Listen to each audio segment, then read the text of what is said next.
Yo, yo, yo, welcome back to Bowl TV. Thank you so much for joining me today. It's a beautiful day out here out west in the other side of the pond where I'm at. Big up yourself. Keep it real. Big up yourself, man. Thank you so much for coming through.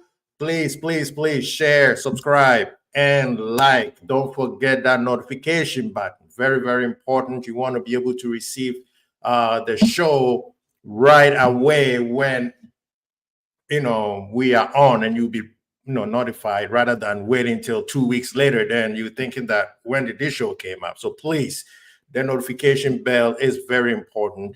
And share, subscribe, like. Please keep the likes up, get the subs up, share it to your friends and family. But thank you for joining us. We appreciate you. I got Keep It Real in the building. Of course, MK Toes in the house. What y'all doing, man? How y'all doing today, man? How's everybody doing?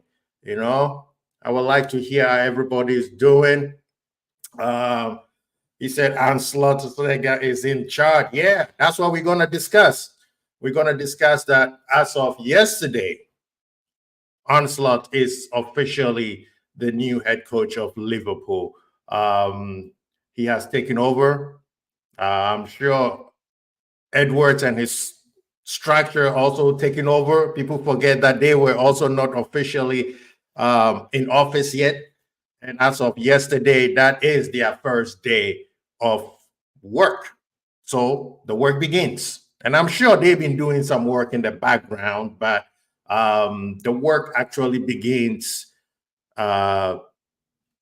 officially begins yesterday. So now what are we going to talk about? There's been a lot of chitty chatter going around, in the, how shall I say, in the spaces sphere. Everybody is talking about, do you trust the new structure? Do you trust Slot? Do you trust Edwards and FSG? I mean, there's so many things going around. So we're going to talk about it. We have to talk about it. We have to figure out what are the realistic expectations that we, the fans, should be looking for. Let's make it clear. We want to win. I go into every season expecting to win a quad. That's my minimum. But then, of course, I have to be realistic as the season goes, and I see what we have done in terms of the transfer market. I'm putting my mindset and say, okay, I feel like we could win this. I feel like this should be a no-brainer. We should win it. At minimum, we should be in the final or thereabout. In terms of the league, I'm expecting us to go all the way, just like we did last season. That's how I always go into the season, with my expectation, right? I'm not going there already saying, no, City is so good, we can't beat him. That's the underdog mentality. And then people get frustrated for picking City or another team to win the league, and then later on come back and say, oh, well, I'm being realistic and we can't beat City. But why are Liverpool fans always the underdog? Well, Liverpool fans always thinking that somebody, you have to put it into existence. So I always go in with the expectation that we're supposed to win the quad. Now, will we win the quad? That is a whole different conversation that we need to have, right? Liverpool right now have changed the whole leadership. The whole general structure of Liverpool has changed. As we all know, it's no secret, as I said, we have a new CEO of football, which encompasses the new multi-football structure that the Liverpool FSG is trying to do right now. Of course, it's headed by the main man, Edwards, and he has set up his own structure right now. We know Klopp is gone, so we have Slot in right now. So in terms of moving forward, I'm expecting that Liverpool should be properly managed. Things needs to be done accordingly. Big up yourself, Ali. Big up yourself. Thank you so much for joining us. I'm expecting everything to be planned thoroughly and have a plan A, B, C, D, and E. For 2 years, I've always said that we were stagnant for 2 years, and because of that, we became the third best team in the league.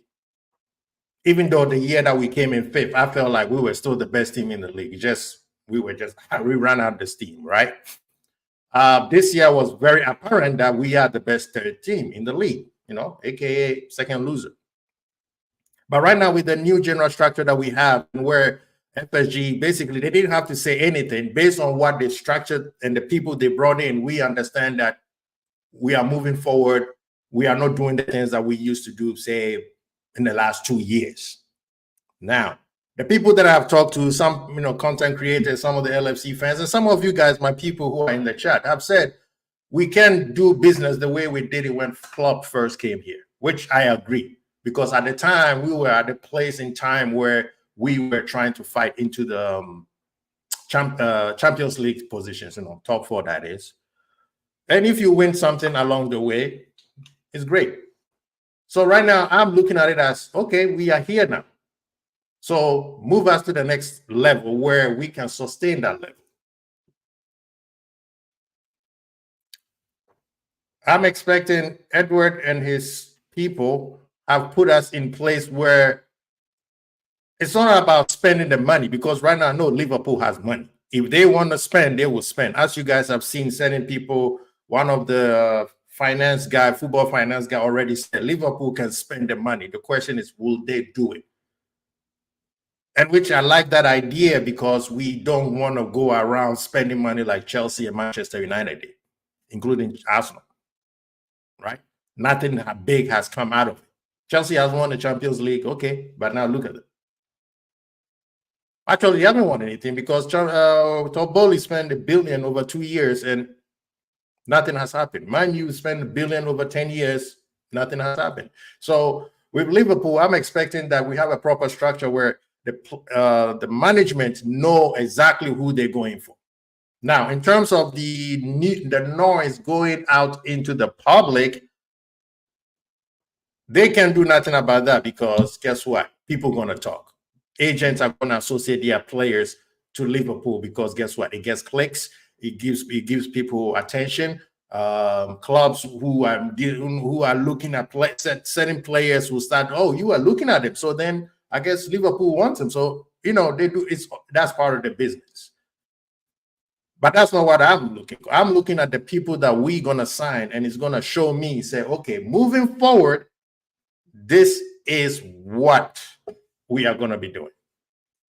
And Ali is expressing it. He said the type of signings we make will tell us a lot about what our club expects us to achieve this season. For me, it's not just this season, Ali. It's not just this season, because you can't just bring one player just for this season. You bring in a player for how many years of contract did they give? 3 to 5, right? So the longevity of the player, that's where I'm looking at and say, this is where we are going. So you can't just bring one player and be like, oh, well, the season. No. If, let's say, you bring Somerville, which has been the player that a lot of Liverpool fans are very, very not happy to hear that they've been associated with, you are not just bringing him for this season. He's going to be here this season. He's going to be here next season. He's going to be here probably 3, 4, 5 years, right? So that will tell us where the next 3, 4, 5 years is going to be. So that's what I'm saying. It's going to be very, very important for Edwards and, or should I say, Richard Hughes and his people is going to be telling the rest of Liverpool that the new era, this is where we're going to be going now. We know what we did with Klopp, gone. And we know what Klopp did himself. He's not here anymore. Now we have a new sheriff in town. What are we doing? And I agree with what Ali is saying. What is going to tell us exactly what the club is planning to achieve. Now, for me, like I said, it's not for the season. I want 3, 4, 5 years, right? We bring him here, he plays well. Next year, he's here. The following year, you probably give him a new contract. So this is for the foreseeable future. So that is going to be a lot. And now I realized that a lot of fans are also kind of like antsy about why we haven't announced a new manager yet.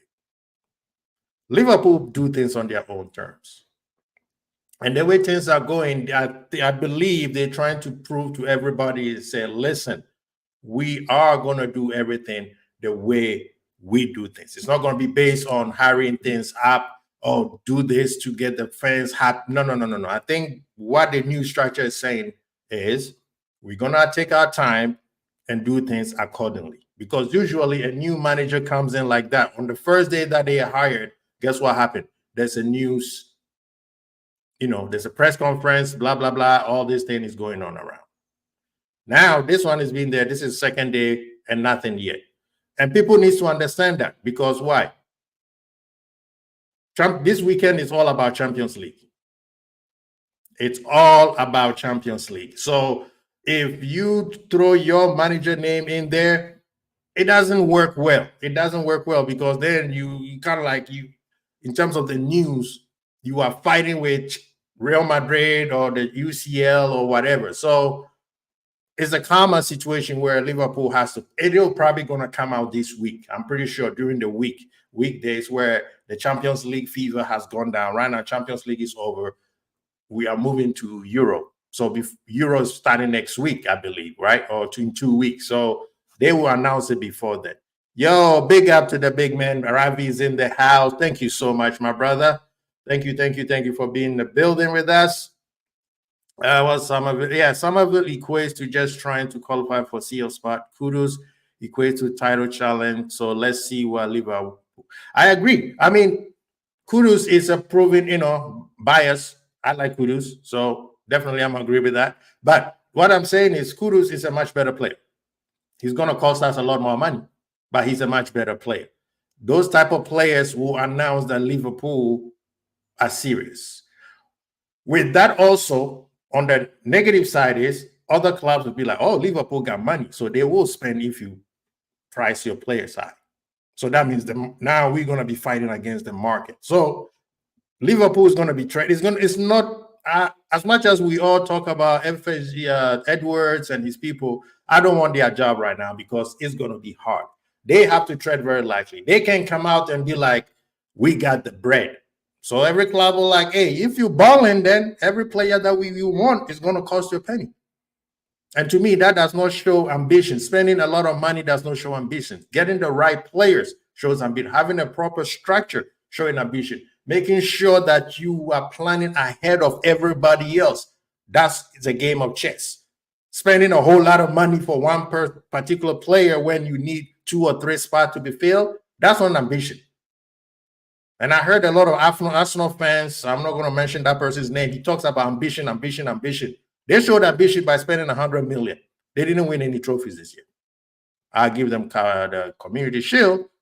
Do you guys consider this as a trophy? I don't think so. So that's what I'm saying. We have to be very careful with what we buy, and maneuvering against those things is not going to be easy.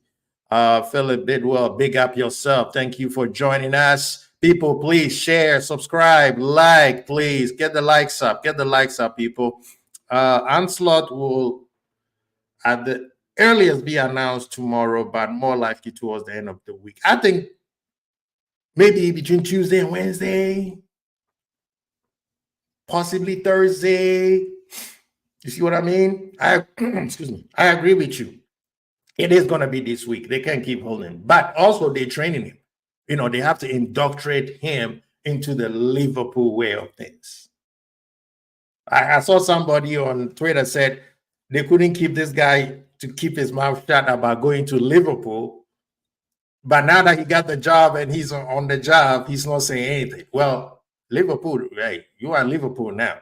We got to indoctrinate you in the Liverpool things. So I'm pretty sure the media, the market department are planning a whole lot of things. And they got somebody who's kind of like media training him, kind of like show him, say, hey, certain things, what you can and can't say, teach him about a few things, about things that is dear to the core to the Liverpool fan base. He has to learn it. Remember, he's coming from outside, so there's a few things that he has to learn. So I'm pretty sure they're prepping him for that because, like I said, it's not even just the transfer that he has to do. His first press conference is probably the most important out of everything that he does, because if he lose faith in the fan base in the first press conference because of the person he's replacing, it's going to be very hard for him because we are not expecting him to start beating out Pep Guardiola all of a sudden. So if he has a good press conference, the first one, and that even the season becomes a little bit shaky, people will give him time. They will rest assured, be like, things will be calmer. But if he has a bad press conference, you see what I'm saying? So they're getting him ready. I think this is how you do it. Just like, the presidents and the politicians, you prep them. You have a PR person that preps them before they come in. Ali says, better quality gives you a better chance of success in as simple as that. As simple as that. But is it always as simple as that? Is it always as simple as that? This is football we're talking about here, people. It's not as simple. Football is a humbler, people. So you can't just say you get the best players and you all of a sudden you have a better chance. In theory, yes, you're right. In theory, on paper, you are 100% right. However, it has to be put into practicum. If it's not, then it doesn't matter who or what you got. It's not going to work.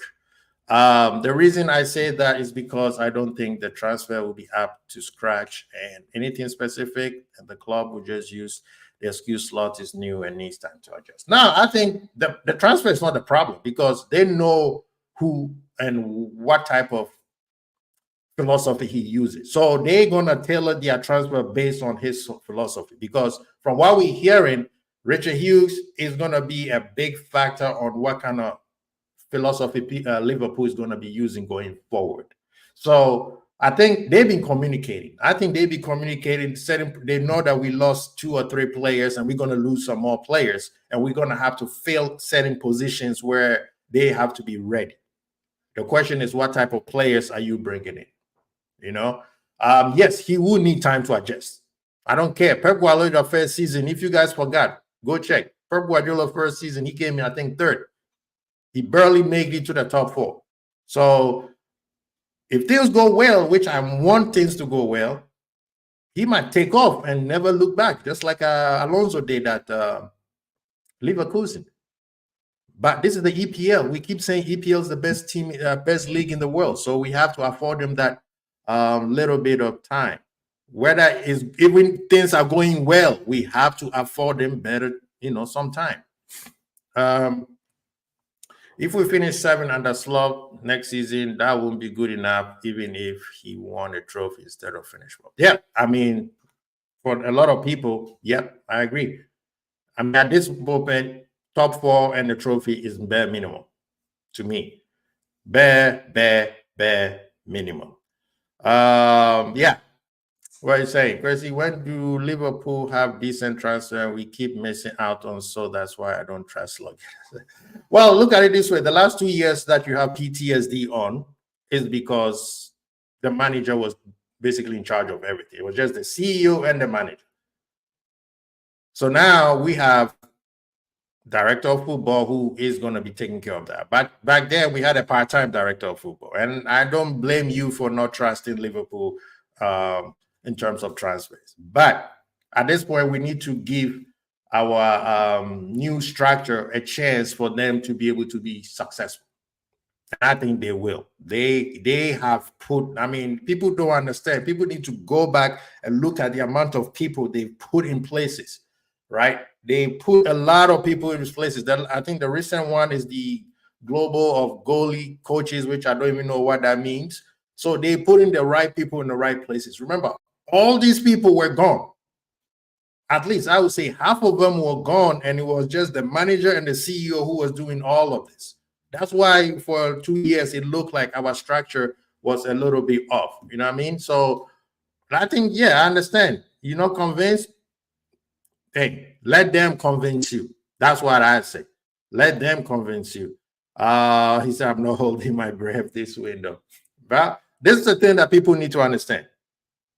Klopp left the team in a better place than when he came in. We got some very, very good players. For some reason, they burned out towards the end of the season. New manager coming in, new tactics, new instructions. Things might change. We will see how things go as we go along, because Remember, there's a lot of manager changes in the EPL. A lot of manager changes. Moving forward, we are gonna. I mean, Pep Guardiola might not even stay this season. At least we know he got one more season. But after that, then what? Right? So it's a very, very competitive and interesting season, should I say, that we are coming in. So I think he came in at the manager came in at the right time. The manager came in at the right time because everybody is rebuilding. Everybody is on that rebuilding stage. So it's not going to be as competitive as I believe it is. It's going to be very tight, but pause. But it's not going to be as competitive as or when we have consistent managers who have been there for a long period of time. So a lot of managers, Chelsea has a new manager, they will have to embed him in. I mean, we know that Ange just got there, so he has a little bit more experience. The two most competitive and best team is Arteta and Pep. Other than that, everybody else, Brighton lost their manager. So we have to look at it that way, that he came in at the right time. This was the right time for him. So now he gets a chance to build something. I keep thinking this window will be our time when every year nothing special comes in. Well, 8 years or 9 years, we've been under one manager, and he was used to doing certain things certain ways. That's what he was comfortable with. Now we got a new manager, and we got a whole new structure. So let's see what they're gonna say. That's what I'm saying. Let's give them time. Like I said, I like you going out with your pessimists because you want to see something. And I want them to convince you. That's what they need to do. This guy just have to, from the left here, Hollywood shows up and then he just throws shots at Klopp.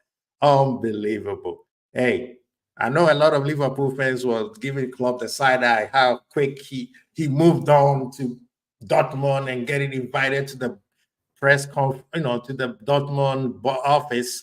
Yeah, I know people were looking like, do you really miss us, or what's going on here? One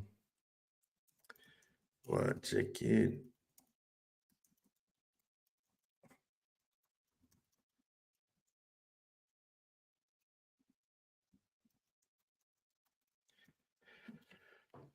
Yeah.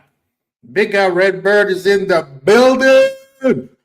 Pick up yourself, man. Thank you so much. What's he saying? This guy was there singing just to get dunked on. Hold that. Man, are you mad that Jurgen is gone or what? Jeez.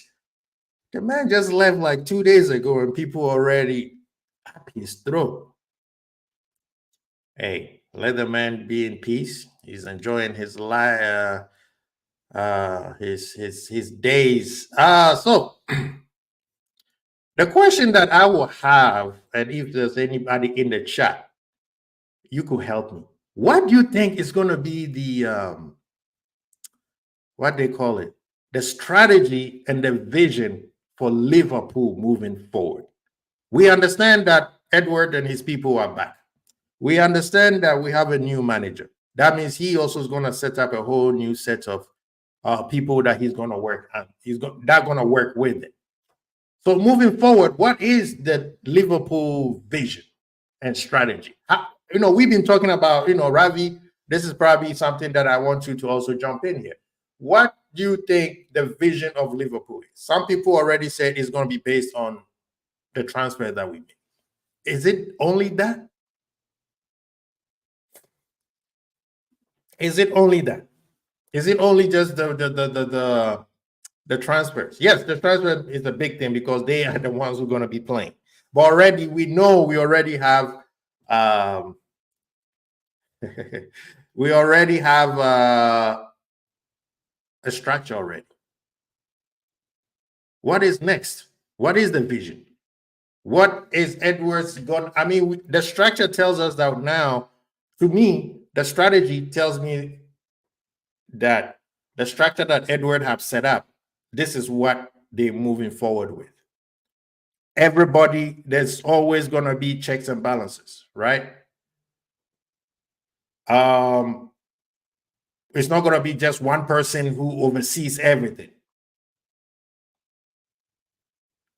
So to me, I see the strategy that Liverpool is now properly structured. So it's not just one person who makes a decision. It's going to be a collective. It's going to be data. It's going to be data. Collect the data, making sure that we get the right people in the right places, including the players. So sometimes we might buy an expensive player. Sometimes we won't. And going into that multi-club system, that means we may buy certain players and put it in some of our other clubs and kind of see what we can do. And then possibly, and I know a lot of people do not agree this, that Liverpool will be the end product where we develop the player in one of our multi-club and then bring him to Liverpool to, instead of buying expensive players. So you see Mbappe early when he was a kid, you take him to one of our clubs, they develop him, he plays more games, and then you bring him to Liverpool. I think that is part of the plan. However, the other side of the plan is we will make money because we will sell those players to certain clubs, right? Just like MCO saying, the vision is to make more money for more titles. That is the plan right now. I believe that. I'm 100% with you. Now, how they're going to do it is going to be that, they say the devil is in the detail. A lot of people might not like it, but with me, if I see that there's a proper plan where you are, right now, let's look at it this way. Liverpool marketing is outrageous right now. We have caught up to Manchester United. I think we are surpassing them. On YouTube, we got 10 million subscribers. That's more than any club in the world, I believe. I think maybe Madrid and Barcelona.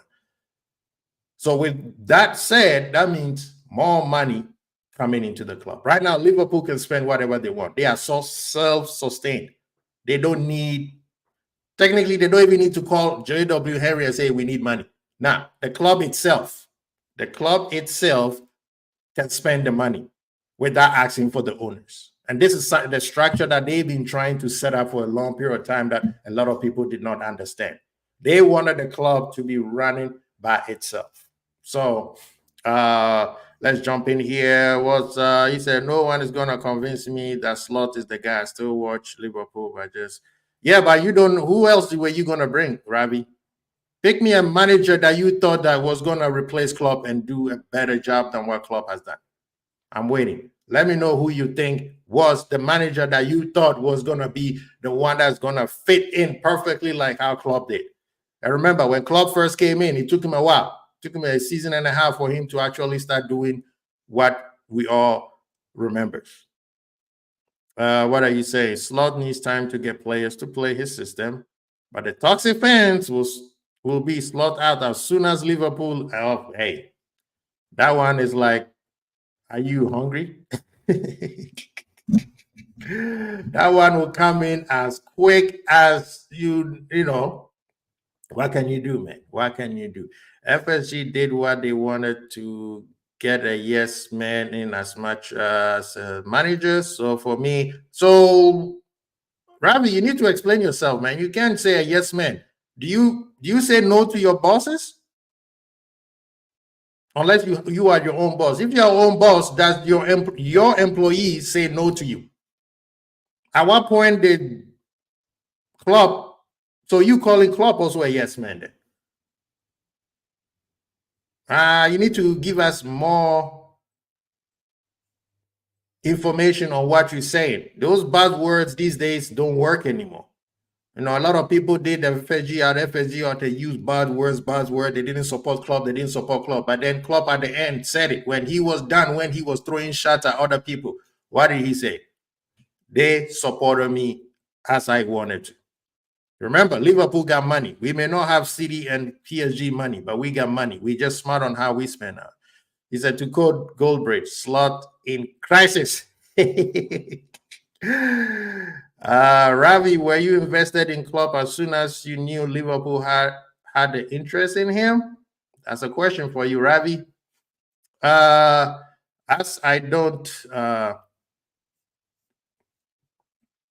He said, what? As I don't know nothing about Slot, I'm going to give him a chance. And now I'm definitely praying he prove us that he is the guy and that he will prove that he is the right choice. Hey, bro, trust me. YouTube University, that's where I started learning about Slot. I knew him a little bit when he was about a player, but nothing much that I know much about him as a manager. All right. People do, and this is the thing. I keep saying this, and you're probably going to be hearing this from now on moving forward. You're going to hear a lot of people saying this. Football is changing. Remember, football goes in cycle. There's always an era, and then he moves on, and he moves on. Nothing you see now has never been shown or done before. People need to understand that. The Pep Guardiola era is slowly dwindling out. That's why he himself talking about, I mean, it depends on the players that he gets, depends on the players that wants to follow him, because he understands doing it over and over is not easy, people. You see what I mean? It's not easy. Same thing with Sir Ferguson. The reason why he lasted so long because he was mostly the one with all the money. And now when more money was coming to the league, the Chelseas and the Cities and other clubs were making more money, it got harder and harder for him to win. And that's why he bowed out gracefully. Arsene Wenger is the one who decided to stay longer than he's welcome. So invested in millions and millions do not mean anything if you don't have a plan for it. We have seen it. It's funny how I don't get why Liverpool fans don't get it. You saw Chelsea spend money, wasted the money, and still people talking about, oh, it's based on that. Trust me, football is changing. There's new managers that are coming out left and right. I don't know if you guys, for the last 2 weeks, have you guys not paid attention? Most of the managers chose the club they wanted to go. It's gone are the days when, oh, a big club opens up, I want to go there, I want to go there. No, they made sure that that club fits what they want to do. Even if they have to go in the bottom and start their way back up, then that's what they would do. Because a lot of time rushing into, what's his name? Steven Gerrard. He was supposed to be the apparent heir to Liverpool, right? But he moved from Rangers to Aston Villa, which it is a great club for him at the time where he was, but it ended up being a bad club for him because he wasn't ready.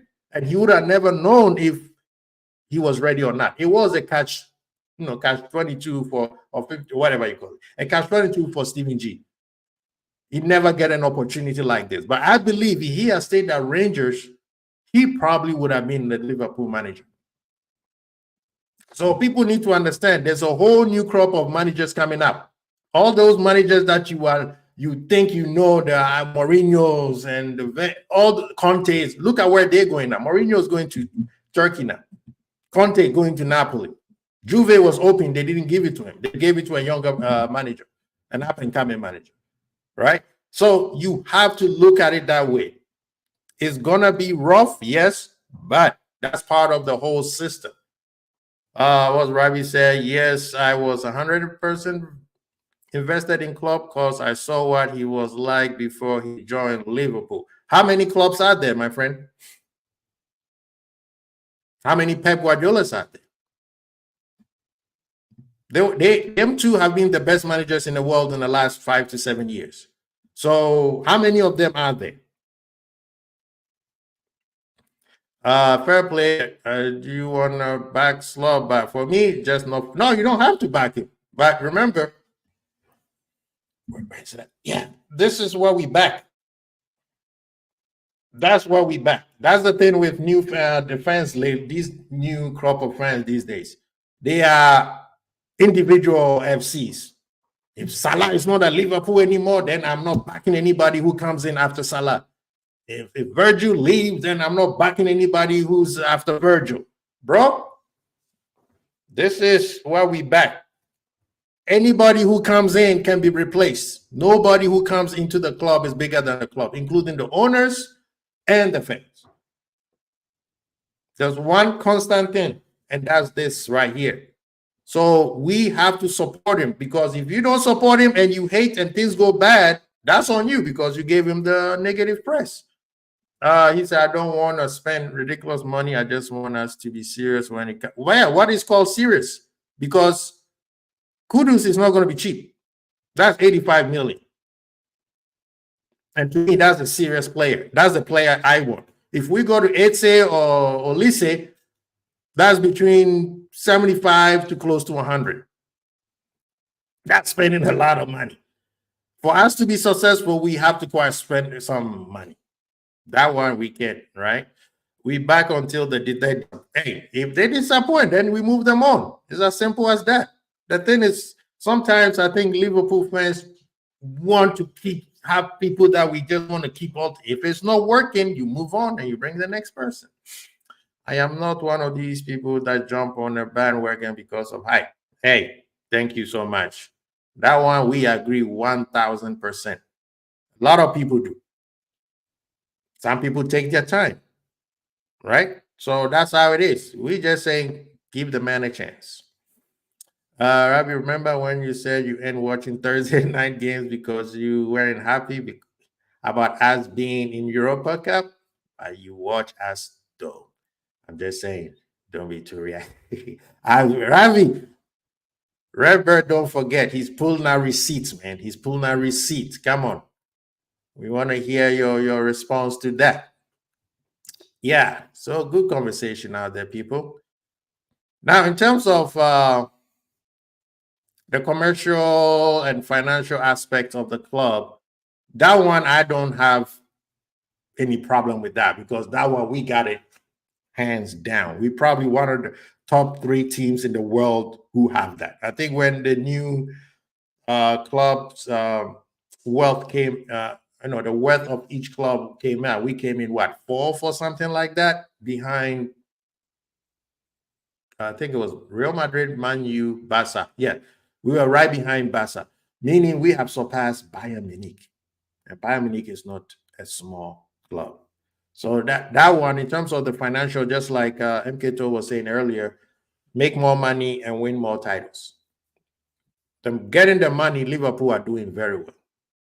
That one it is. Now we want to, what the fans are saying is we want to see it on the grass.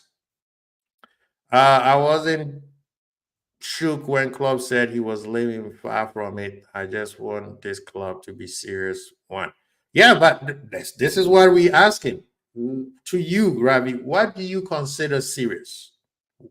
What would be a player right now you'd be like, yeah, we are serious? You see what I mean? Because a lot of times I know some people will be like, yeah, I don't want us to go for the robo type because that was a point in place. I agree. But you won't know it until you bring the person into the team. Robo didn't take time to develop. The man was ready. He took his chance and never looked back. That's the thing that we have to understand. Oh, Anderson, I agree with you. Anderson is a player. He's a baller. Anderson is a baller. But remember, a lot of teams are going to be looking at Anderson too.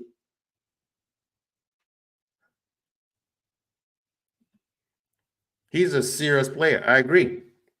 He's a very, very serious player. And that position is one of the positions that I think it should be taken seriously, a center back and a DM. I think we need another forward. If we get another forward, will that take away Dan's opportunity to play? But Dan has to be knocking at the door. He has to knock the door. I always talk about that. You have to be kicking the manager's door to tell him you are ready to play. So that's why I feel like the team is going to do well because now everybody, I think the only person who's safe is the goalkeeper. And maybe Virgil. Everybody else, you got to prove it. Trent, you can't be doing that. Oh, I want to play midfield. I don't feel like defending anymore. That is not going to work. That is the excuse I hear all the time. We can this player. Hey, it's not an excuse. If you get him, great. Just like we get Virgil, City was going after Virgil, but we got him. A lot of clubs were going after Alisson. We got him. I mean, how much are you willing to spend to get Edison? Maybe that's the question. because the DM market is very low these days. So when you get a good one, it's not going to be cheap. It's going to cost you a pretty penny. The DM position and the striker position, it's a very, very, very, very, very low market right now. There's not that many that stands out. So those positions is going to be expensive, because looking at the last time we had a Rodri was Fab, and CD got Rodri for an answer that to answer Fab. That was like them trying to answer Fab. So yeah, Edison, I think he's a good player. He's one of the new modern DM. He has a lot of legs. I'm not a lot of lungs. He could run for days. And looking at the game yesterday, I'm thinking that moving forward, the new games are the new football is going into a high energy system. It's going to be a high energy, high tempo. The control is not going to have too much control of the game unless they're winning, Why do we always look at bargain players constantly? Because it works. City got a bargain player, Alvarez. Ake. They got a lot of bargain players. Buying expensive players doesn't mean it's going to work. How's Enzo doing? How's Casado doing? I'm just saying, we got to be realistic. Remember, realistic goes both ways. You got to get the player that fits your system. Just because they're expensive does not mean they're going to be good. Chelsea spent all that money on hype. Remember, all the players they bought because those players were very popular on social media. And I call them the social media scouting. They use social media to scout their players because they felt like, oh, these are the players that everybody wants. Everybody wants. So they went in and bought them. And they thought that, oh, we outsmart the system. We're just going to give them a long period. We're going to get them a long period so that we could, not spend a lot on their transfer fees. Now look at it. Because we also make money from trading places. Yeah. But guess what? People will be like, oh, look at Liverpool. They're doing the sell to buy. They're doing the sell to buy. Everybody do sells to buy. So Liverpool be cheapskate all the time. Yeah, well, we've been cheapskate and we've still been the most competitive and most successful club in England besides City. Arsenal spent 700 million, bro. How much trophies have they got? That's an ambitious club. That's what I'm told. Arsenal has spent over 700 million net. How much trophies have they won since they started spending that? Like I said, if a player is worth that much and he's going to fit your system, buy him. Just like they did with Rice, right? At first, everybody was like, ooh, 100 mil, that's way too much. That's way too much. But he was worth it, right? If the player is £2 million pounds and he's going to do a job just like Rice did, bro, you buy him. Conte. Nobody knew who Conte was before he went to Leicester. And if Liverpool had gotten Conte back there before he went to Leicester, guess what people would have said? Oh, we're getting bargaining players again. We're getting bargaining players again. You have to get the player that fits in your system. If you don't, you're going to have to spend. And then now you're talking about, can we give an example? A lot of people don't like Nunes and they feel like he doesn't fit our system, right? How much money do we spend on him? Now, some people want us to sell it. That's what I'm saying. I'm not saying that what you're saying is wrong. I'm just saying it has to fit what the manager and the whole structure of Liverpool are planning to go. Spending a lot of money, buying a whole bunch of players that everybody thinks that is gonna, it's not that. Sometimes you just need to get the right player. Getting the right player trust me, will take you a long place. Till now, we don't even know how much Haaland cost. They told us 50 mil, right? That's a bargain for a striker like that. But we all know that's not the right amount, right? Oh, well, if you say the transfer window, hey, trust me, I'm giving them the benefit of the doubt that it's going to be good. If it's not, come back and yell at me, Ravi. Because at the same time, too, we have to keep this in mind. If they get the players they want, does it mean that, okay, let me say it this way. If they get the players the whole Liverpool structure want, and let's say some of these players are not players that you and I like, does it mean that it's a bad window? Please answer that. Please put that in the chat. That's for everybody.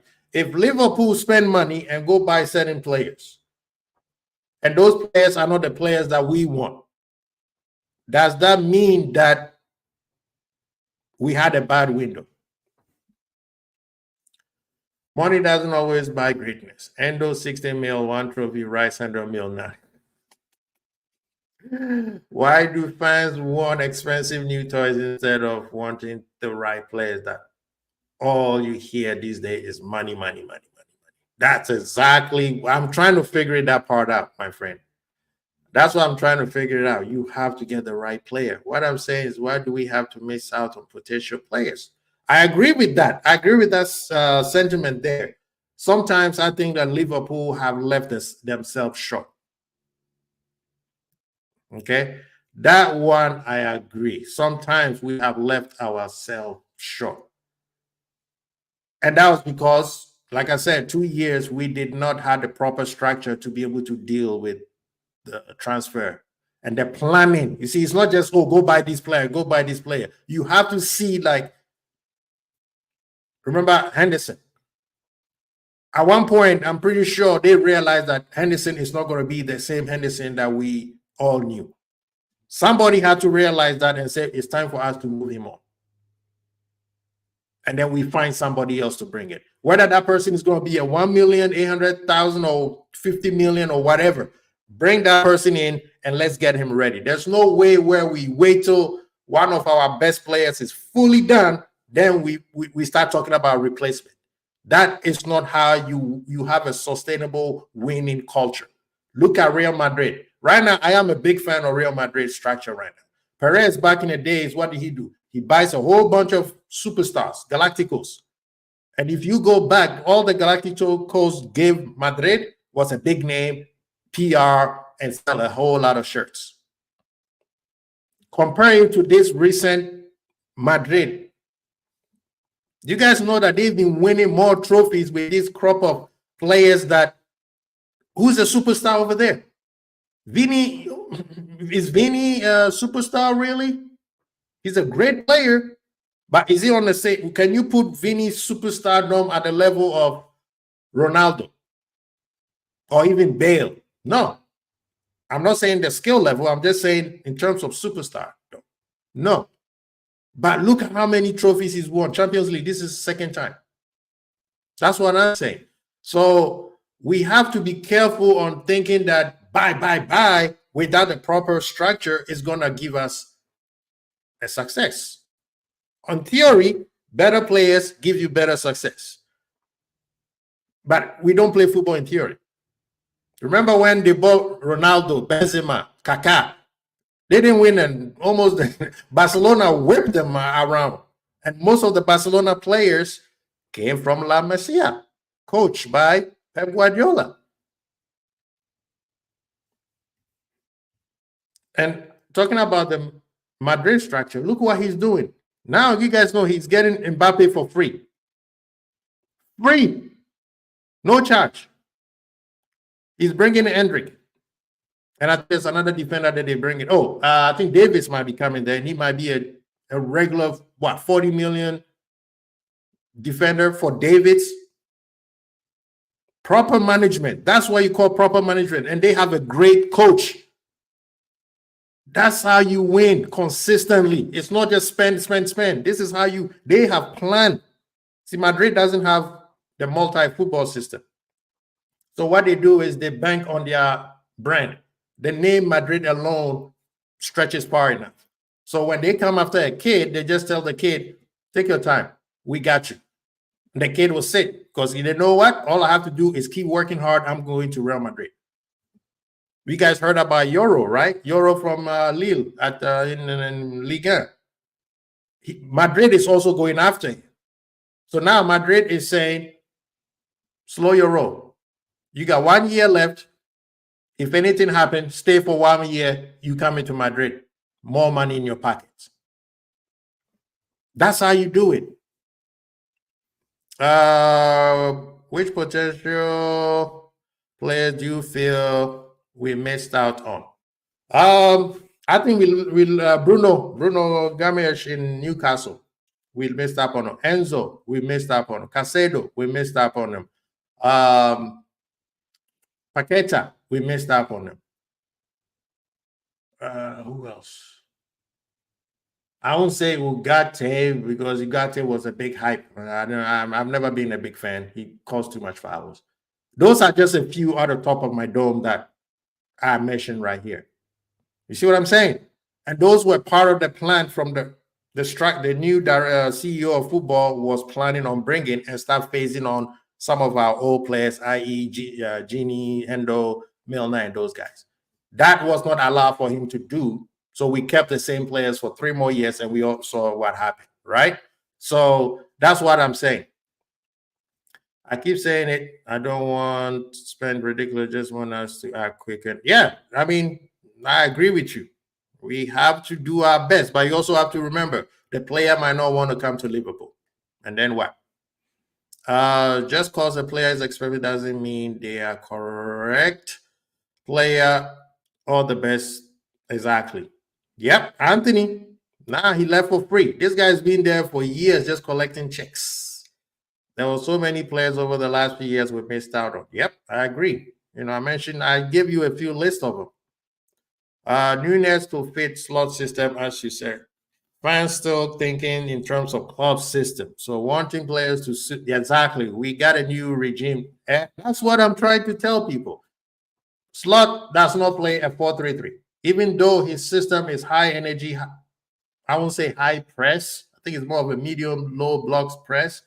But his players have to be fit, especially his wingers. They burn a lot of energy. So you have to, that's what I'm saying. Give the man time.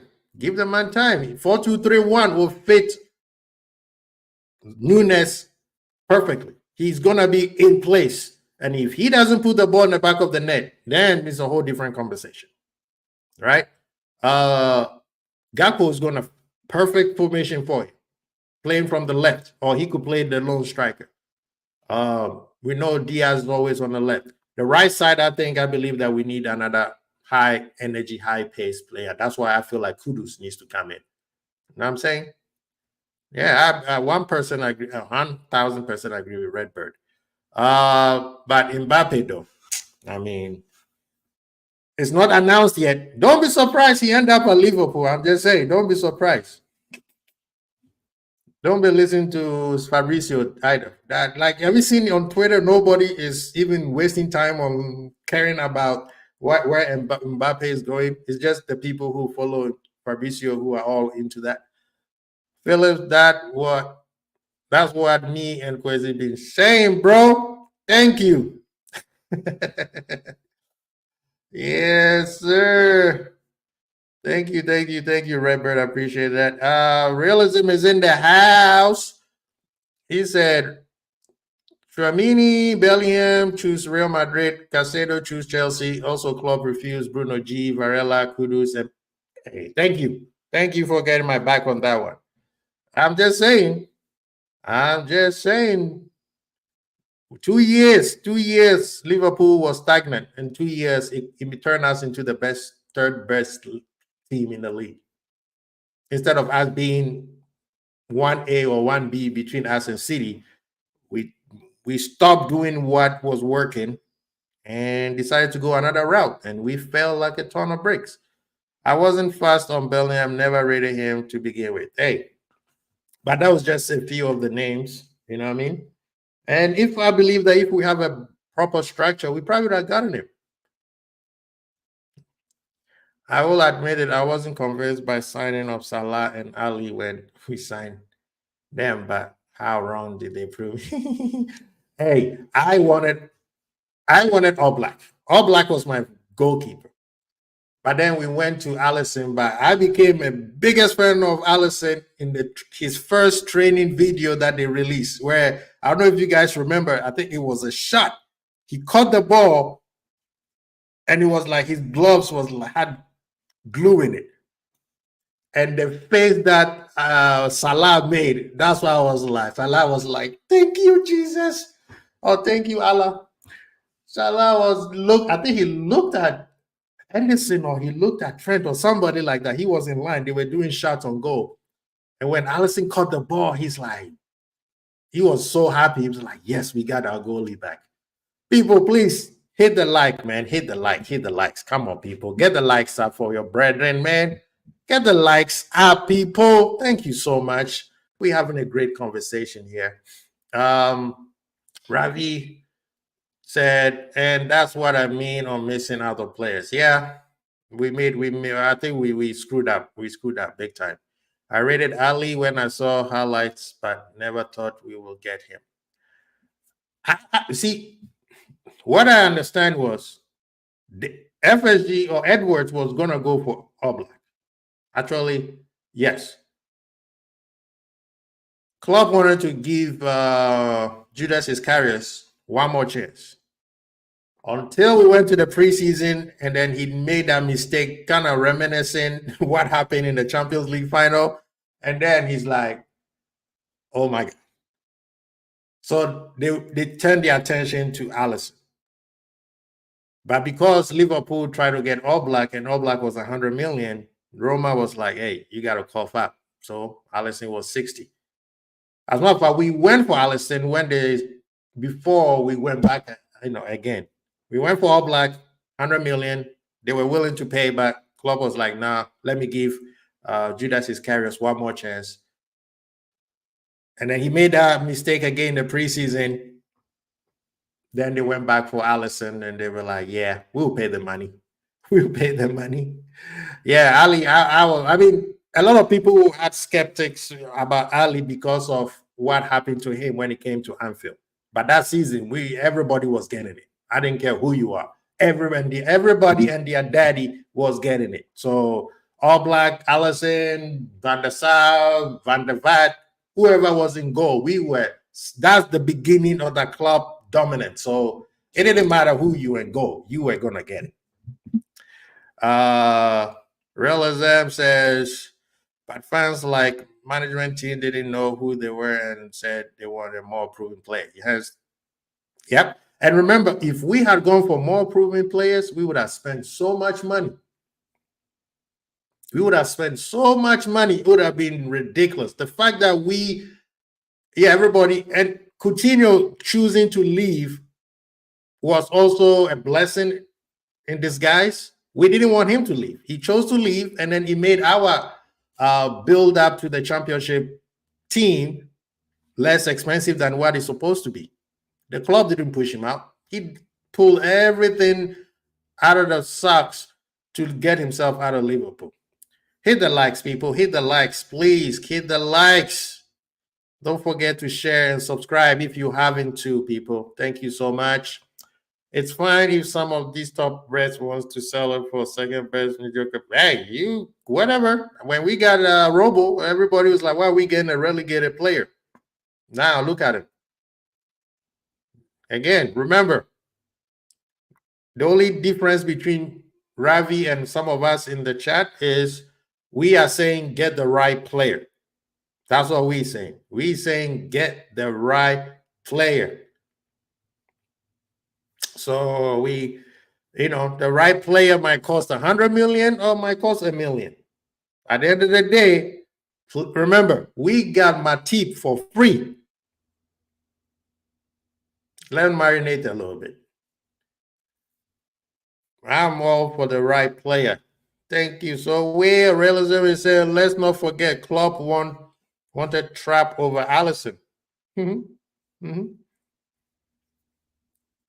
remember, spending 60 million on the goalkeeper was crazy.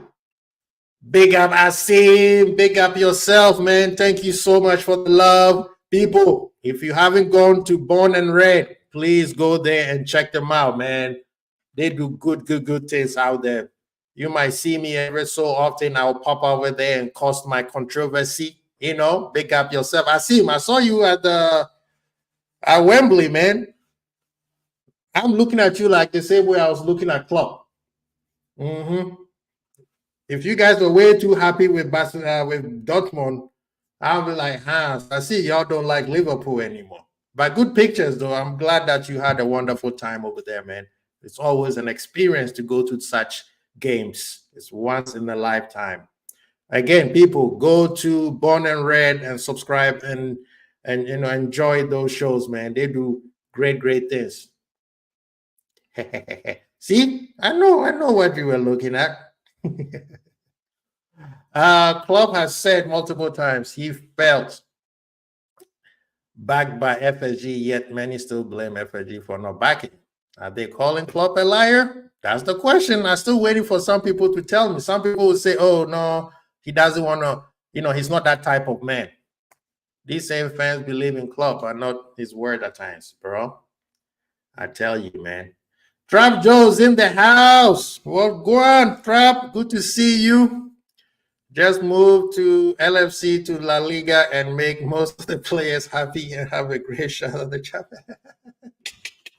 That's a good shot, though. What happened if Liverpool were to move to La Liga? What would Liverpool do? I think the only team that Madrid is the only team that they will challenge them.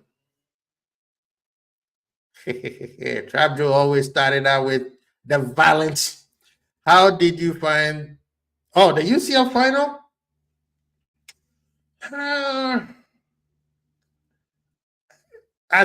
Maybe Asim could tell us since he was there in person. A lot of people that watch it on TV said it was kind of boring, right? Of course, if you're a Madrid fan, you are excited. You won number 15. It was just another match for me. I thought that Dortmund had the opportunity to win the game, and they didn't eat their dinner. They play with their food. One thing that you don't want to do is give Madrid time to fix it. Madrid is it's like if you know anything about NFL, it's like Mahomes or even Tom Brady. You give them enough time, they're gonna hurt you, and that's exactly what Dortmund did. They had ample opportunities. I felt like Bellingham did not have a good game. Sancho did not have a good game. Again, their goalkeeper seems to be the best player again, and the funny thing is this guy just came out cold. He hasn't played all season due to injuries, and yet he had a great game. He saved them. So I felt Madrid did the same thing to LFC. Yep, exactly the same thing. Liverpool had ample opportunities. We didn't take it. We took them, but the goalkeeper said we shall not pass. And they did, they did what Madrid does.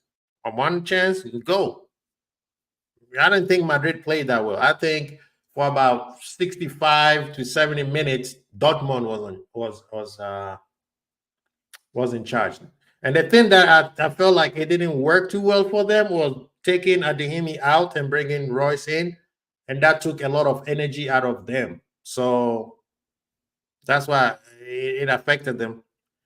And the fact that in the set pieces, Madrid was winning all the set pieces. That was also questionable.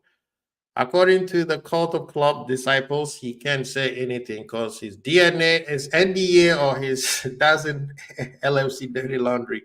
Club is a deity to people, while iconic manager not about criticism. Hey, the cult of club, man, leave them be. We know what the deal is. A lot of people ask a lot of managers if they would have wanted to be Liverpool manager. You see what I mean? Liverpool have a structure, and guess what?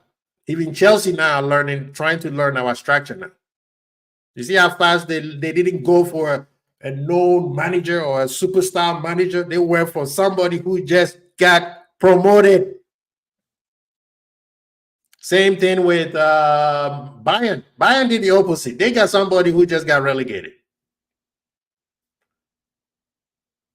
Not forget, Alonso also got relegated and he came to Leverkusen to do what he did. So the idea is you never know, man. You never know. You have to be sure that you have the right pieces in front of you. If you have the right pieces around you and you don't do anything, then it's on you. That's why Slot is coming in. The players that Slot has right now are better than the players that he just left with. He just left with Fenyor with, right? So bare minimum, he should be doing very well with his team. Yes, his system has to gel with what we have, with the players that we have. Of course, we're going to give him that time. Yep, facts. They are so blinded. Yeah, leave the manager, man. Right now, Klopp is gone. We have a new system. We have a new. Oh, Nurbit is in the house. Big up yourself, man. It's been a long time, brother. I was trying to connect you. I don't know if I sent you the link. I wanted you to join me, but I saw you and Asim having a wonderful time at Wembley. So I'm like, no, was it? It wasn't Asim. It was Grace. You guys were having a wonderful time. So I was like, nah, he won't have time to join me. But Norbert, we need to get together and do a show, man. It's been way too long, brother. Good to see you. Glad that you are in great health. And yes, I like what you are supporting right now. Keep the good fight, brother. Keep the good fight. Yeah, man. It's interesting times ahead. I realize that some people are so stuck in the past, but this is the new Liverpool. Whether you like it or not, all I would suggest is give it time and just support this. This is what we support, not the players, not the manager, not the owners or whatever. We support this. So everybody who's under it has to be supported. And if they don't cut the mustard, they got to be moved on. It's as simple as that. What Rebbe said, if we get to the CL final, will you want club to be there supporting us with its history? Ooh, that's a good question. So this is what we will do, right? We will give him a suite outside the stadium, right? Check this out, though. Work with me. We will give him a suite outside the stadium, and right after we win, we bring his behind into the stadium and celebrate with us. What do you think about that? Don't care either way if he's there or not. You forgot that he won one, so you know what I mean? The question is, will the new manager make the same mistake as the old manager? That's what needs to be talked about, right? That's what needs to be talked about. Now, we know we talked about future prospects. We don't know. A lot of you guys have said the new players would. Ooh, what happened to the chat? How did I lose the chat? Okay, here you guys go. Also, we give Klopp a seat in the dugout. This brother. Cult of Klopp. Rebbe said we're all giving Klopp many thanks. So it's time to talk about our new guy, the Slotinator. I agree. Klopp has done his job and he done it very well. He's moved on. He has earned the right to enjoy everything that he's going to be doing right now. I see him playing tennis now. He's learning a new trade. So he needs it. I'm just joking. I don't care. But yeah, we talk about future prospects. Like I said, a lot of us have said the new players are going to be what we will judge where Liverpool is going either this season or in the future. But the question also lies, and I need people to answer. If they get the players they feel like they want, are you going to be happy or are you going to be like, nah, this is not the player I want? So, you know what I mean? If they bring Somerville instead of Kudus, what will I feel? I'll be just slightly disappointed, but guess what? I'm going to support Somerville because he represents the crest.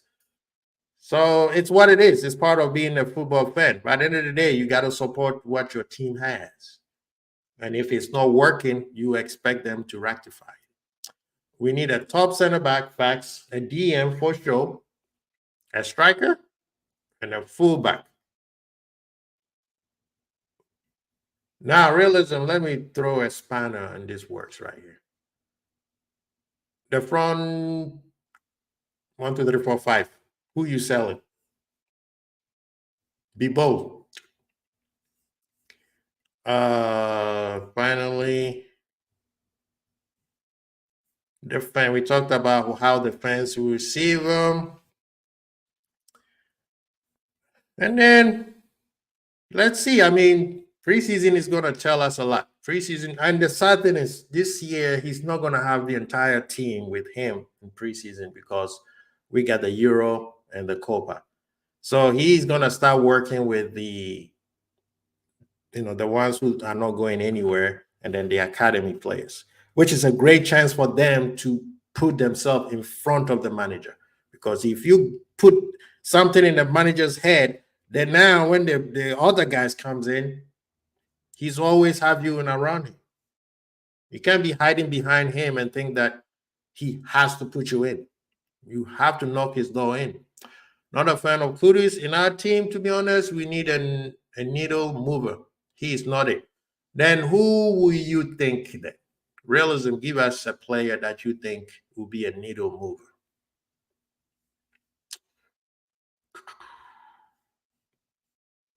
And I'm still waiting for your striker who you will sell in our top 5. Because remember, we got Downs that we just gave him a new contract. So that means the new manager is going to look at him and see if he's going to go with the squad or send him on loan. Preseason tell you nothing. City don't even have a preseason. They have done well. Now, this one, preseason will do you something because City still has the same manager. We have a new manager. He has to figure it out. Gravenberch still hasn't figured out how Liverpool play because he never had a preseason with Liverpool. You see what I mean? So preseason is very important. It won't say you're going to win the league. I'm not saying that, but it is going to give you an idea on what to expect. People, don't forget to hit the likes, people, hit the likes, share, subscribe. Don't forget a notification bell, my people. Don't forget that. It's very important. Red Birdie saying, I'm not sure who we need until I see how Slot wants the players to play, to be honest. Well, this is the thing. When Klopp was at Dortmund, he was a 4-2-3-1 guy. His Ganger pressing was based on 4-2-3-1. And then he used to play a little bit of 4-3-3, but mostly 4-2-3-1. And then he came to Liverpool and just went straight 4-3-3, never barely changed it. What's his name? Slot in Feyenoord, he also plays 4-2-3-1 mostly, and then a side of 4-3-3, right? Depending on the team he's playing against. So looking at that, if he comes in and play 4-3-3, I'm going to be asking questions. I'm definitely going to be asking questions because that formation is being found out. Maybe the instruction has been found out, but I want to see 4-2-3-1 with a new manager and the new sets of players, the sets of players that we have, because players like Darwin, I think they will do much better with a 4-2-3-1. Him being the solo striker up front, he could drift through the left and come through the middle where he is Gakpo or Nunes, they can interchange, right? We get a 10. We have multiple 10s in Liverpool. We have Soboslai. If people want Salah to stay, Salah can play the number 10 also. We got Curtis can play a number 10. McAllister can play a number 10. So, and we got Elliott. You know what I mean? Fabio, which I don't think he's gonna stay, but he has an opportunity to prove to the manager he can play the position that the manager wants him to play. So Um, I think there's excitement there. There's excitement. I understand why some people are a little bit cautious on that, but the fact that I want to see something new excites me. So that's why I'm more optimistic than more pragmatic. So I think, or pessimistic, I mean. So that's why I'm saying, and I agree with what Red Birdie said, we have to wait till the manager comes in. And when the manager comes in, his first press conference, we might see where his head is. Might as well just clone Fabio Cavallo a few times and give them different haircuts and call it a day for getting a French squad. Yeah. Well, he understands that this is his chance to be with a big club. If he doesn't take his chance, he was given the Champions League this season and he didn't take it, right? Then they had to bring him to Hall, and in the championship he balled out, scored quite a bit of goals. So, and these days we have to understand that there's not that many number 10s anymore because the game have moved away from the old school real number 10s like the Coutinho type. But I think the game is still shifting back. It's shifting back to that style of play. And maybe since the game is shifting back to that, maybe we will find those gems, those number 10 or those out strikers, because strikers are also very hard to find these days. So, I get what you're saying, Trap Joe, but Carvalho has a lot to prove. Otherwise, and actually the whole team has a lot to prove. So Bosley didn't have the latter stages. He was poor. He started off well, but personally, I thought that we were playing in the wrong position. McAllister is the opposite. He ended up catching up and started playing better. Probably became one of the best players in the league. Elliott also eventually towards the end he started playing better. He was much better coming off the bench. In the beginning of the season. Gravenberch, he has to show us that he is ready. And a lot of people are going to be watching him in the Euros. So the guy didn't even have a season. And just because of his talent, they took, he's going to the Euros. So next season, Diaz also has to put more output. He has to score more goals. Nunes just need to put the ball in the back of the net. Jota, stay healthy, man. Just stay healthy. From what I have heard, Slot can change things up depending on who is playing. Yep, and that's one thing that I'm excited to see. I really, really want to see that because, yes, Klopp sometimes did make some changes, but looking at it, it felt like he kept the same instruction, same system, and he was very easy to plan against. Say Hincape, Inacio, Diamande, Edison, Varela, Bruno G, Rodrigo, Jimenez, Samuelino, Cel Diaz. Sheesh, this guy is ruthless. Nunes, Robo. Hincape is starting to make the rounds.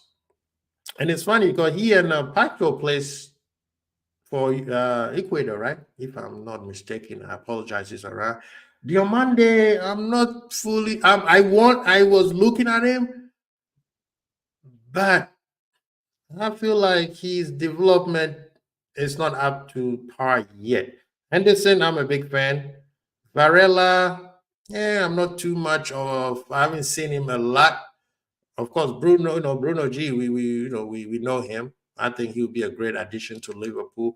Rodrigo, I'm always worried about these players that come from Madrid and Barca because they always felt like they won everything, so they don't have to play hard.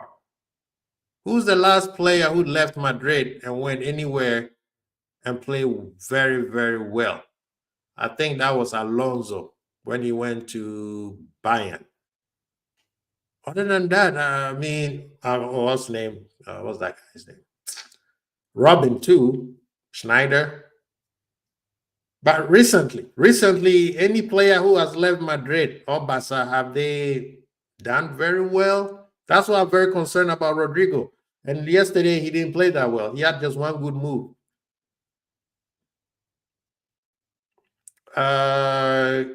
Some already giving Slot stake and FA stake for not putting out a press conference. We talked about that earlier, Redbird.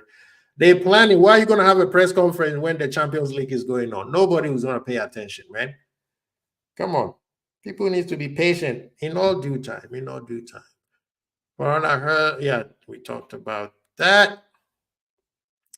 Say, I'm going to see how Salah will perform with Egypt soon and see if he had adapted the number 10 position adequately or not before the new season starts. Well, he did well. He usually plays number 10 for Egypt. He's not on the right wing. He drifts to the right, but he's usually a number 10 or sometimes their striker. So I don't know. I mean, I think Salah will do well as a number 10, but as of now for Liverpool, Salah on the right, nah, I don't see that. He's done. He's done. I think he can be a better creator playing through the middle. So, yeah, Egypt, I think they have 2 games, 2 World Cup qualifiers. So it'll be a good match to watch to see if, and I'm pretty sure the manager is going to be watching and say, maybe moving Salah to number 10 could be a possibility. When I saw Salah new haircut, I thought, is that you Redbird, man, sometimes. Yeah, I mean, come on, man. You could hide the afro could hide your hairs for quite a bit. After a while, man, you saw his haircut. He had to go get a haircut. Now he looks good, man. He looks good. No, did he? Yeah, people in the chat, thank you so well. Please share, subscribe, like, get the likes out, people. Get the likes out. If you have any question, please send it our way. Let's talk about it. Our succession plan has been diabolical, and that is down to the previous manager, the sentimental and not ruthless to move. Hey, that one is a fact. We have a new structure, so we all looking at what the new structure is gonna do, man. We all have a new structure, so we need to see what they're gonna do, and a lot of people are gonna base it on the first transfer or the first 2 transfers that we make. Salah just got a hair transplant, that's why. You think he went to Turkey? Yeah, Philip agrees with you 1%. He said, yep, 100 is a facts, realism. You know, I mean, at this point, let's see if, people need to understand we had the same manager. He was probably the long-serving manager for a long period of time. So now we're moving forward. We got a new structure. But we'll see how it goes. And also, we are not where we were when the other manager came in. So we want to see where we're going from from now on. Yo, we got my brother. We got GTVs in the house, people. Y'all know the deal. Go up and subscribe and check out his channel. And then he has Keeping in G for other stuff besides football. You know what I mean? Go check out his channel and sign up, man. Telling you, man, these are some great content creators who just showed up and blessed me, man. I appreciate every single one of you guys. He said, I'm not kidding. That's what the Egyptian media is saying about Salah. You know, the Egyptian media are not nice sometimes, man. They are ruthless. They go straight to the gut. Oh, so they're saying that he's getting a transplant. I mean, hey, why not, man? People forget that Wayne Rooney also got a hair transplant. What was the other guy? What's his name? He played for Luton this season. I forgot his name. He also got a hair transplant, and now he got a whole set of afro. So let him get it. Let him get it. And Savage Raid, I know them. See, these days I don't have, I have to save the money to go get those 2, man. Ants, man, if you don't send the Gulf Stream to go pick him up with certain amount of M&Ms, he doesn't like blue color, it's very hard. Savage, I can go by with Savage with the what do you call it, with the limo, but Savage, the legend. Hakeem is in the building. Big up, Pops, thank you so much for coming. Pops, I'm waiting for the day you guys gonna roast Gunnar Lee, man. I've been sending people there and you guys didn't do it. Big up, man. Thank you so much, my brother Ant, sending his people. He had the show. Yes, sir. Rate the channel, man. Please keep the likes up. Get the likes up, please. When you come in, even if you're gonna be here for 2 minutes, get the likes up. At least let me pretend that you guys been here all day. Get the likes up. Get the likes up. Thank you, Pops. Exactly. Townsend. He got them transplant. Hey, they say your boy Salah had the transplant. Pops. Lee Wizkid, big up yourself, man. Big up yourself. Thank you for coming through. Yes, sir. I like it. I like it. I like it. Bless up, my brother. I like that new logo, man. I like that new logo. I saw it on X today. Big up yourself, YouTube name. Big up, big up, big up. Appreciate you guys, man. Oh, man. Thank you, thank you, thank you. And the people who have been with me all day also, thank you. I'm not forgetting you because you guys are, been with me the whole day. We've been talking up. What are you saying, Pops? We moved that stream back. We had some conflict on the person. Okay. Well, don't forget to send me that link because I'm coming in. I'm coming in on him. No Diddy. Pause. That didn't sound right. Liverpool have started Crescencio Somerville, but face competition from Chelsea, Crystal Palace, and Aston Villa for his signature. Leeds may have to sell the winger. That guy is leaving Leeds for sure. Leaving Leeds, but Liverpool fans don't want him. I personally want Kudus. Realism is saying inability to rotate his stalwarts and keep them. Yeah, that was the problem. That was the problem. It's all good. Mo has the bread for it. Once the other take his assist next season. Big up yourself. He started with the agenda. Oh man, Ants man. Thank you for the raid, man. I appreciate you, my brother.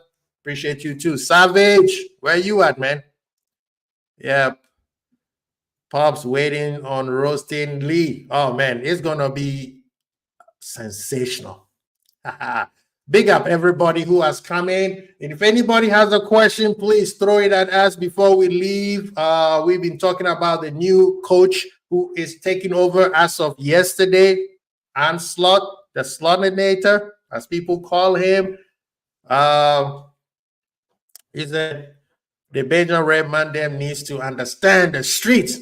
Needs some chaos because of Paul, man. He's too positive, bro. Yesterday I thought we were gonna have the Friday night limelight. I showed up and nobody was there, man. I was just standing on the line waiting to get in. What's happening? Big up yourself, man. Like Jav, I appreciate you. Thank you so much. I appreciate you, brother. Now I can feed my 21 kids. Thank you. I appreciate you. Thank you. Oh man, I thank you guys, man. Stay tuned to the socials and make sure you have the notification is on. Buying Somerville is not the issue. It's if he is the first team starter or number 2. At this point, he's not starting over anybody at Liverpool right now. I want somebody who could come in and start, challenge the first players on deck. You know what I mean?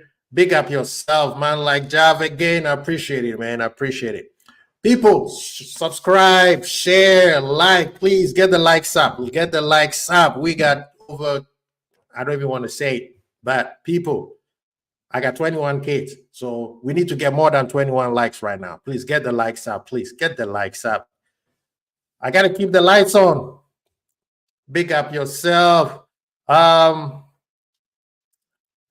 We got a question here. What do we do with Jota? Because what if he goes missing again when it's crunch time? Do we sell or make him a luxury striker that can come on?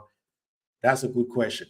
At this point right now, if we were to decide to sell and get Isak, I'm not tripping. Because he and Isak get the same amount of injuries. But the difference between him and Isak is Isak usually returns quicker than what Jota does. He may get quite a bit of injuries. He might be gone 1 or 2 games, but he's back. Jota, this past season, I don't think it was muscle like usually it used to be. This time, it was mostly an impact injury that he had. Somebody landed on his knee.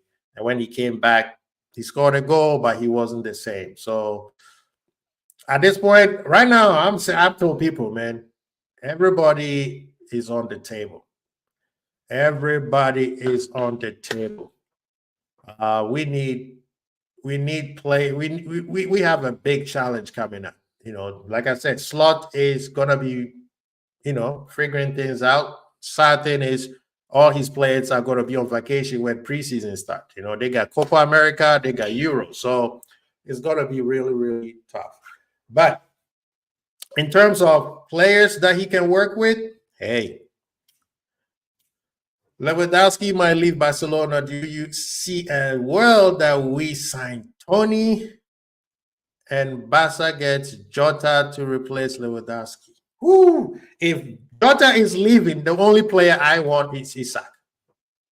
And from what I'm hearing, Tony might be going to Spurs. So if we sell Jota to Barcelona, bring me Isak. I don't care how much he costs. Bring him in. Because that will be the best replacement. Oh, somebody says Savage. Let me send Savage the link. Give me a minute, people.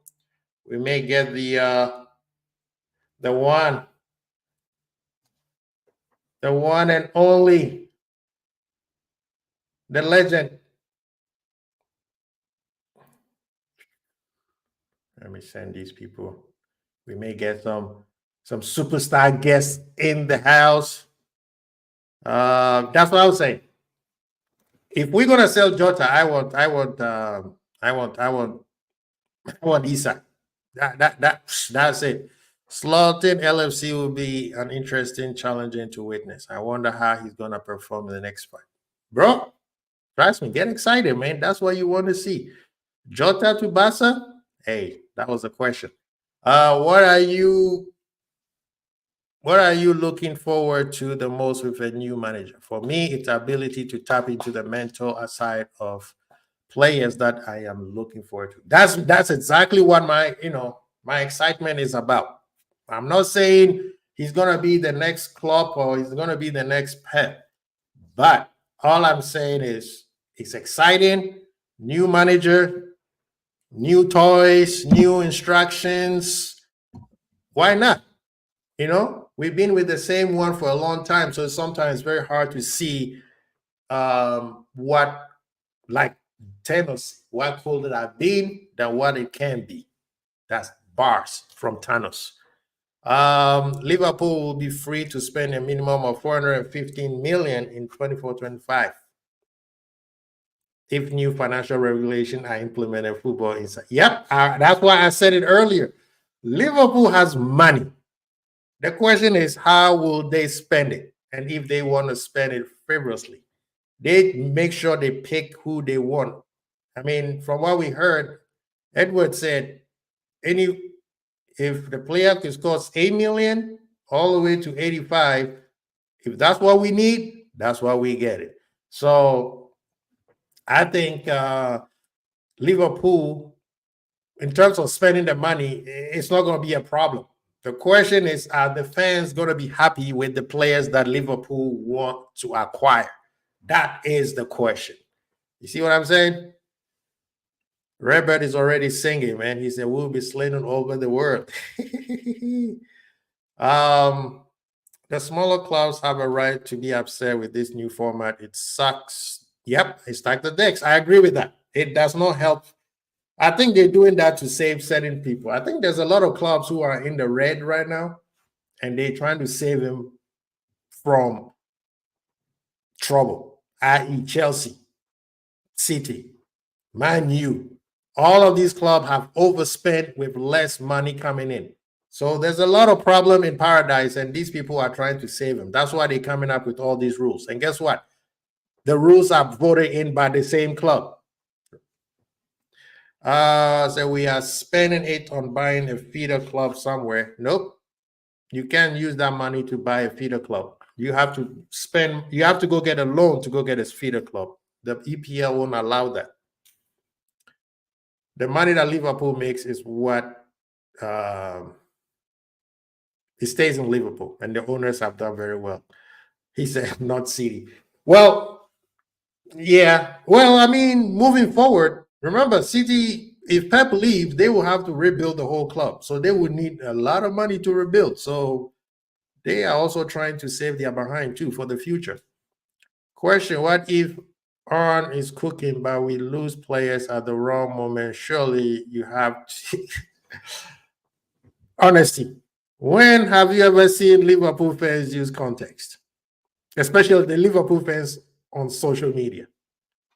There's a lot of sensible Liverpool fans like yourself and people in the chat. But there are some people in the social media context does not even exist. Like I said, now only care about top 6 teams. Yep. We are a buy to sell club. Yep, we are a buy to sell club, just like everybody else. Just like everybody else. 4 league wins in a row makes you loads of money. But the problem is, remember, look at the players. That's why Pep was saying that it depends on the players he gets and the players who want to follow him. So City needs to spend 200, 300 mil at least in 2 successions if Pep leaves to be competitive. You see what I'm saying? They have some youngins, but they are not a lot. That's what I think. We don't sell many players. I don't remember the last time we sold players, man. Redbird's bigging you up, man. Ale, we could be free to spend $1 billion, but we'll be lucky if we spend more than 150. So it's pointless telling us how much we can spend when we all know it ain't ever happening. Why do you want to spend $1 billion and waste it? That's my question. If you spend $1 billion and you buy the right players, I don't care. We'll make money all the club. Belgian Pops will Kwesi makes money all the club. I mean, big up yourself. Savage is in the building. I sent the link, man. Why are you guys not here? I promised all these people that y'all were coming.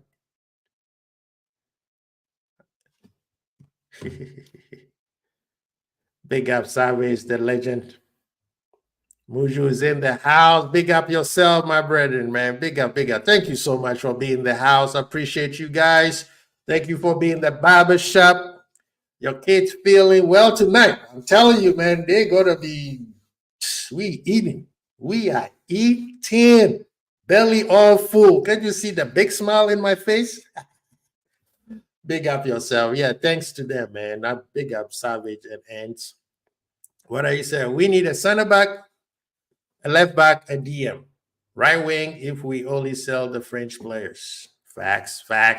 People, the plane just landed. The limo just brought him in. The man, Hollywood himself, has landed. People say, what's up? How you doing, my brother? Good to see you, man. Where you been all my life, man? What are you saying, bro? Good to see you, man. Just chilling, chatting up with the peoples, It's Aunt's world right now. We're just living it. I've been chilling, bro. Just listening in the background, bro. Thank you so much. I appreciate you. And thank you for bringing the party to my side. This raid is warranted. This is the type of raid that we want. Not one of them from, some part of the world, but this is the one that we need right now. Football needs this. Liverpool needs this. I say less, man. But what are you saying, though? I've been listening in, man. Listening to your conversation. Yeah, I mean, I'm just trying to tell the people to understand where Liverpool is going to be or where we're going. You know what I mean? I mean, look at how we even haven't announced the manager yet. We have to wait, though, Fuzzy, bro. We have to wait. Champions League. This is Champions League weekend. You can't announce a new manager in the Champions League weekend. People are not going to see it. You've already seen when Liverpool's on TV, bro, no one cares about what anything else is going on. No one cares that Man City and Arsenal was fighting for a title. No one cares, bro. If we announce the manager, no one would care that the Champions League is playing. So we just want it to be nice, man, and wait our turn. And our turn is either Monday or Tuesday, I'd presume. That's what we're saying. I think between Tuesday to Thursday, I think that's the best time to announce the manager. Yeah. You want people to all undivided attention because there's going to be a lot of questions. You know what I mean? So people want the right answer. I believe that his first um, his first press conference is as important as the style of play that everybody's worried about. Big up to Uncle Albert. This guy, typical African. I gave you the link 2 hours ago, and he decided to show up when Ants and them shows up. I see how it is. Yeah. You know, you have to bring celebrities before Africans join you. You see what we deal with. I was doing some geriatric care, man. I was taking care of my old man and my old lady. So Big up to them, man. Big up to them. yeah. We saying how are you Hey, good? Ends, what's up? How are you? I'm good, bro. Good, man. Good. Picked up fishing in that now, so you know what I mean. It's a quiet life. Uncle didn't fall asleep, pops. I didn't fall asleep. I was doing geriatric care, man. I was doing geriatric care. Yeah, man. So we were just saying that Liverpool do things on their own terms, and I think even doing this announcement alone, telling people this is how we're gonna do it. Right? We're gonna take our time.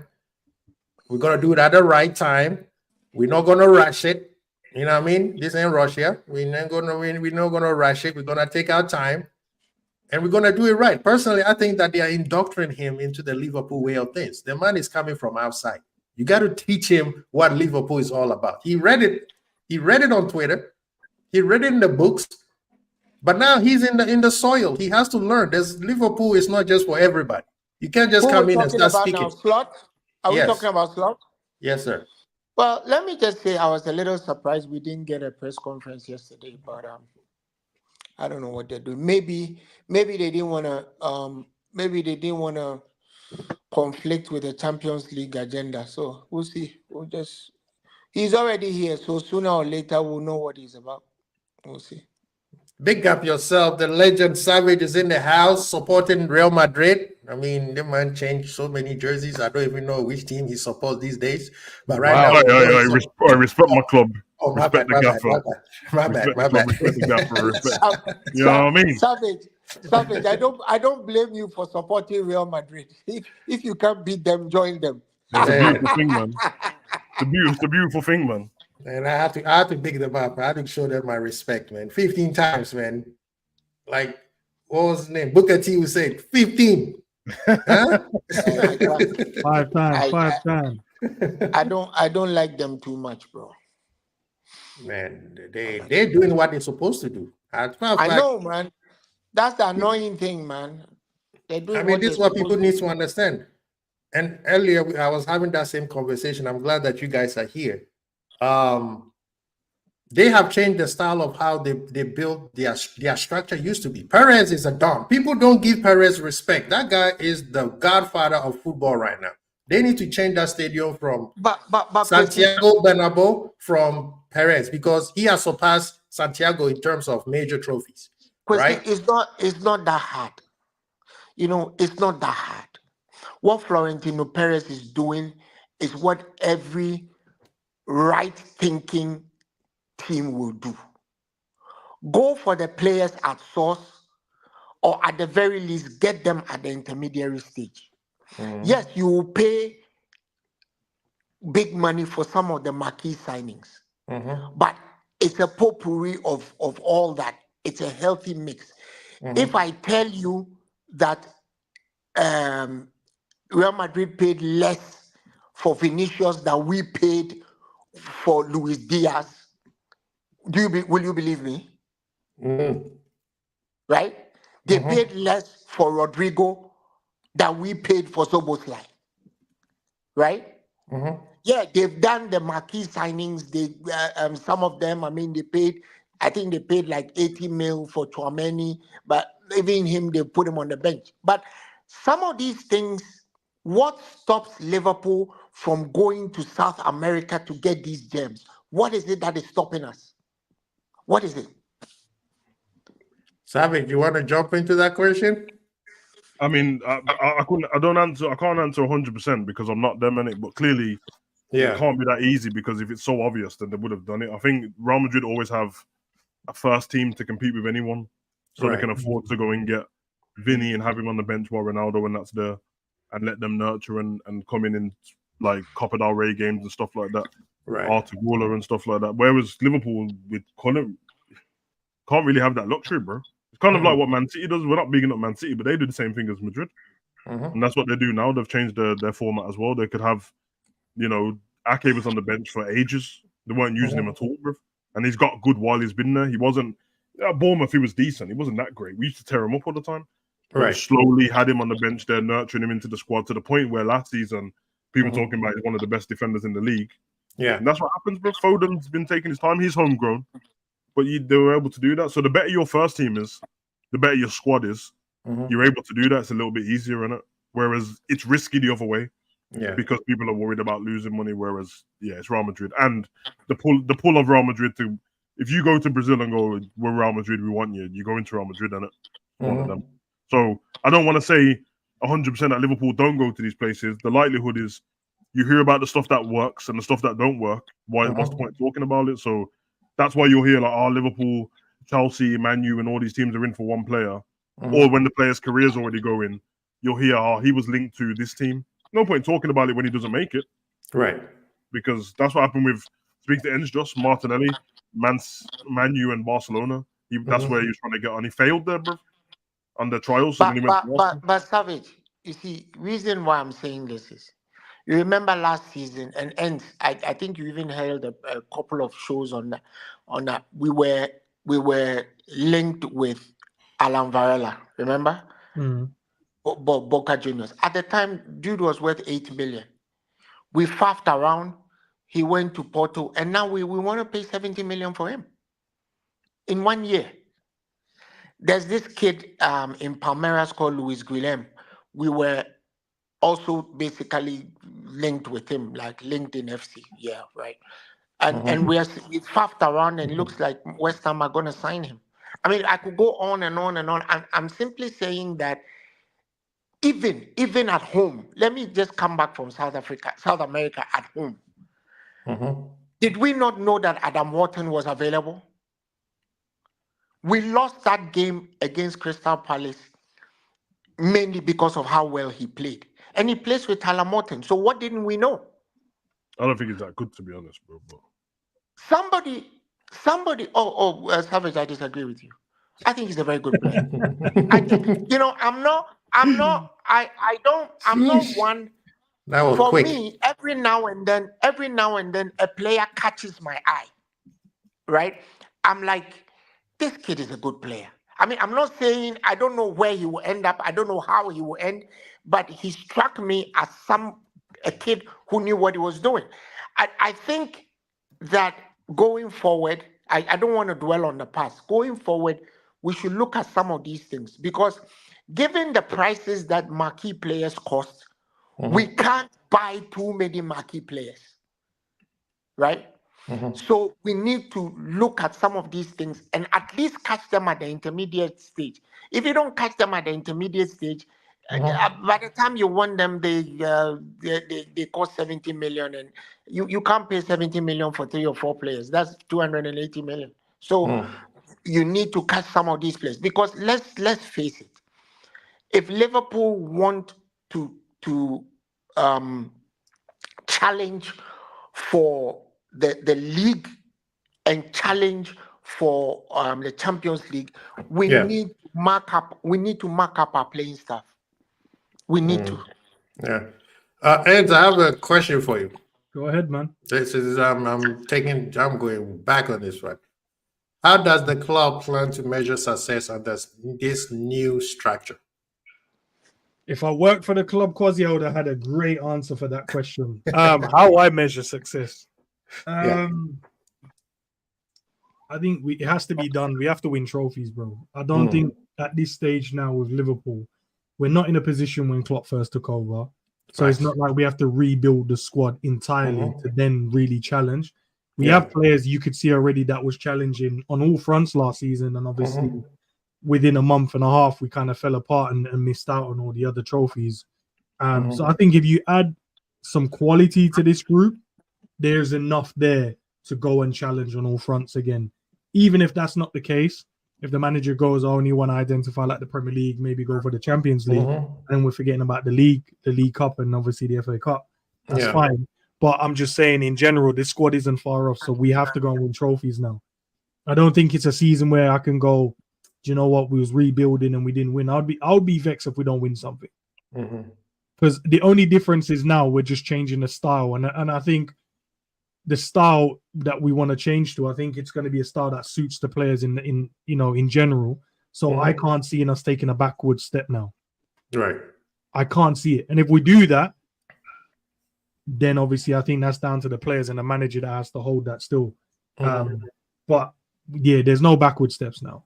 There's no, oh yeah, we're going to finish the season without a trophy. I think we have to go and check. Look, I'm not saying we're going to be guaranteed to win stuff, because we still have to play 90 minutes of football. There's so much that can happen. Injuries, there could be sending offs, there could be so much things that play a part. Right. But we have to be challenging for the top titles, for all the big major honors this season. There's no excuses. Add to the squad, add some quality, and let's go again. Yeah, I agree with that. Savage, you want to jump on that question or? Yeah, I mean, what was it about the new structure? Like, what's going to be? Obviously, how will the clubs measure success with the new structure? I don't know. I don't know what the clubs.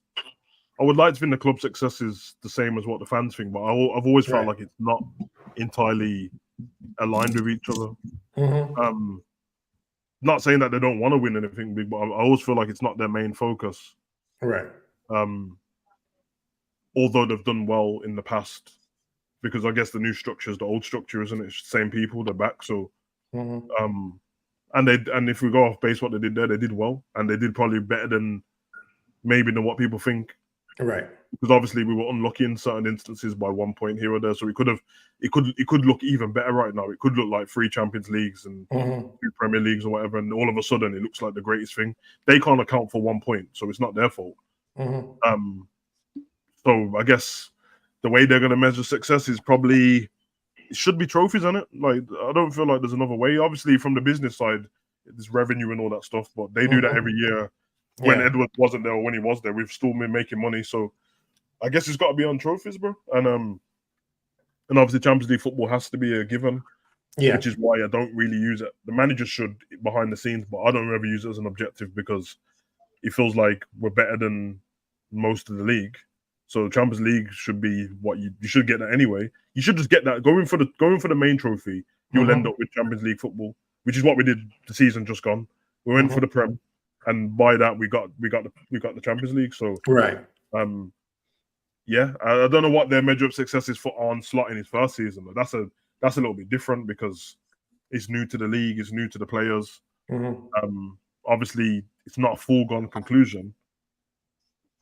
So it'd be interesting to see, but obviously we can see with our eyes how good everyone is. So I don't know. It'd be interesting. Frankly, I don't want to hear. Let me just give it to you guys straight. I don't want to hear anything about give him time to fail and get better. No. If he's not gonna do better than where Klopp left the team, he shouldn't even bother coming. He should go right back to final. I'm not accepting any basically downtime. Give him time to no.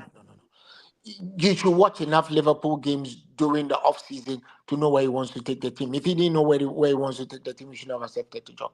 I'm just not doing that. Yeah, but of course he wants to know where he wants to take the team. It's not because he asked like the club in it. So I'm saying I don't know what the club's objective for him is. I know his objective is going to be to win the league, but there's obviously normally an objective they set out for a manager where if he doesn't hit it, he loses his job. And I don't think him not winning the league will make him lose his job. I just think that's all I'm saying. I'm not saying. Of course, I hear you. I hear you, Savage. I'm not disagreeing with you. All I'm saying is that we should, as a club, and I took the coach as part of the new setup. I'm saying I agree. We should be looking to challenge for the league title. I'm not really, like you said so aptly, challenge for the league title, and the byproduct is even if you don't win it, you are playing the Champions League. Yeah. I don't think we can win the Champions League with the current team we have. We just can't. So, but I still think that if we tweak our team a little bit, we can win the Prem. And as a Liverpool supporter, I frankly want more of the Prem than the Champions League.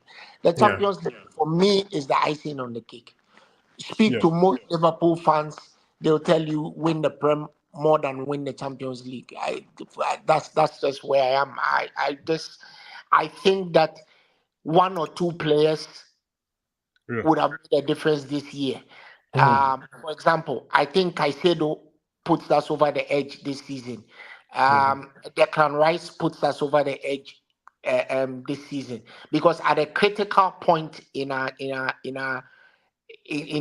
season, we didn't have a screen in front of the defense that we needed. It was Mark 10 that we are using, and we all know that he can play as a DM, but he's not a DM. You need that. So for me, that's where I am. And Liverpool, excuse me to say, let's get serious. Okay, we can't keep up this thing. We are not a selling club. We are not a selling club. We are not a buying club. We are like a bat. We fly at night, but we are not a mama. What the hell are we? Right? Let's go all in, spend the money, get at least one or two marquee players, and build the team around them, and let's get moving. Clearly, for me, some of the players should also go. And my first player who I think should go is Luis Diaz. I know a lot of people don't agree with me, but that's just me. I don't see us getting rid of both Nunes and Diaz at the same time. If we could, I would have said we should do both. But for me now, I think we should get rid of Luis Diaz because he's the most wasteful forward in our team. In terms of the amount of ball he gets, yes, Nunes is profligate, but there's a difference between profligacy in front of goal and pure straight up wastefulness. When you get the ball, always running up cul-de-sacs, making terrible decisions in the final third, as well as missing chances. So for me, that's what I see.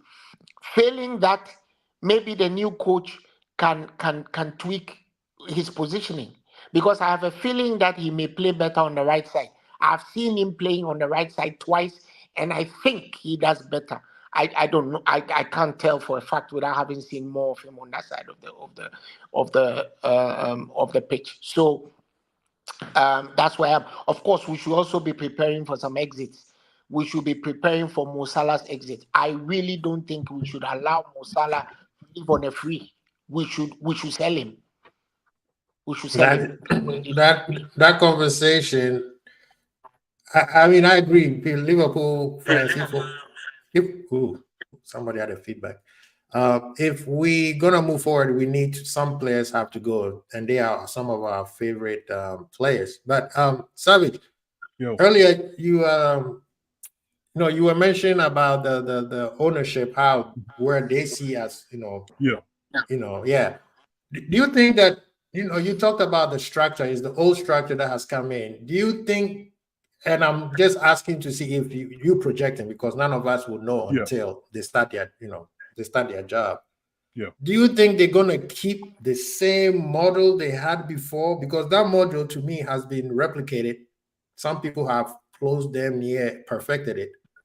That's the reason why I said I like what Perez is doing at Madrid for the past close to 10 years now, where he's getting younger players before they become the Vinny's, before they become the Neymar, and he's using the brand of Real Madrid. I say, take your time, we will come back. Liverpool, on the other hand, we can only do it if we have a multi-club system where we get the player, use him in some of our other feeder clubs, and then bring him to Liverpool if that player end up being what we want. If not, sell him someplace else. So, do you, if you were to project, do you think we're gonna, with what we know, do you think we're gonna keep the same system? Because you said it, we are not where we were when Klopp came in. We are in a whole different place right now. So, what if you were to project? Do you think we keep the same Edwards data only scouting? Yeah, I think they're gonna keep it. Okay. Because even though we weren't in the same place, they kept it even when we was winning stuff. So to win the Premier League and to win the Champions League, it was still the same backhand Moneyball system, didn't know which player was coming in. Like I said, and saying to Enzo earlier, a lot of people, I think, came out doing it the other day, trying to simplify how the Moneyball system works and that. And I'm like, you have to educate yourself on it. It's not that simple, bro. But obviously, they're looking at undervalued stats in players compared to the generic stats of GA and stuff like that. Right. And they're working out like, oh, this person creates the most chances created. So then they're going to look at a striker who can convert those most chances and then get them on a cheap. They'll normally get like a profile of player. For like, for example, people have mentioned the kudos. So you take that profile of player, they'll probably look for somebody who mimics what he does for half the price to bring him in to convert those chances, which is probably the reason why maybe, because I don't want to pile on Nunes and that, but maybe Edwards wouldn't have chose Nunes. Right. They wouldn't have had he can convert the chances what this person would have put in. So I think they're going to keep going with it. Yes, it's been replicated, but in all honesty, it was working on it, and they didn't have to spend that much money. The policy worked pretty well with the age profile of players they brought in. The difference between when he was there compared to now, though, is more in that short space of time, way more players have come through the youth system, which might offset what they were going to do because they might find that some of those things they wanted are in those players already.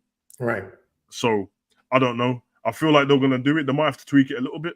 I know Albert's talking about marquee signings and that, and we never really do it, though, do we? That's not really our thing. Apart, like every time we mention players, we're always going to go back to Alisson and Virgil. There's no more to talk about, bro. That's been it the whole time. I know in hindsight, everyone's going to go, but this person, no. Those people at the time. But wouldn't you say that simply for the price we paid for him, you can consider him a marquee signing? Who's that? Nunes. No, yeah, I agree. But because Edwards wasn't there, was he? Was he there? I swear he was gone, innit? Edwards gone. Yeah, so that was my point. I'm only going off what Quasi said because Edwards and that team's back and Klopp's gone. So I'm saying before there was Nunes, all them signings before that, most people they went with it. It was working out. We won trophies.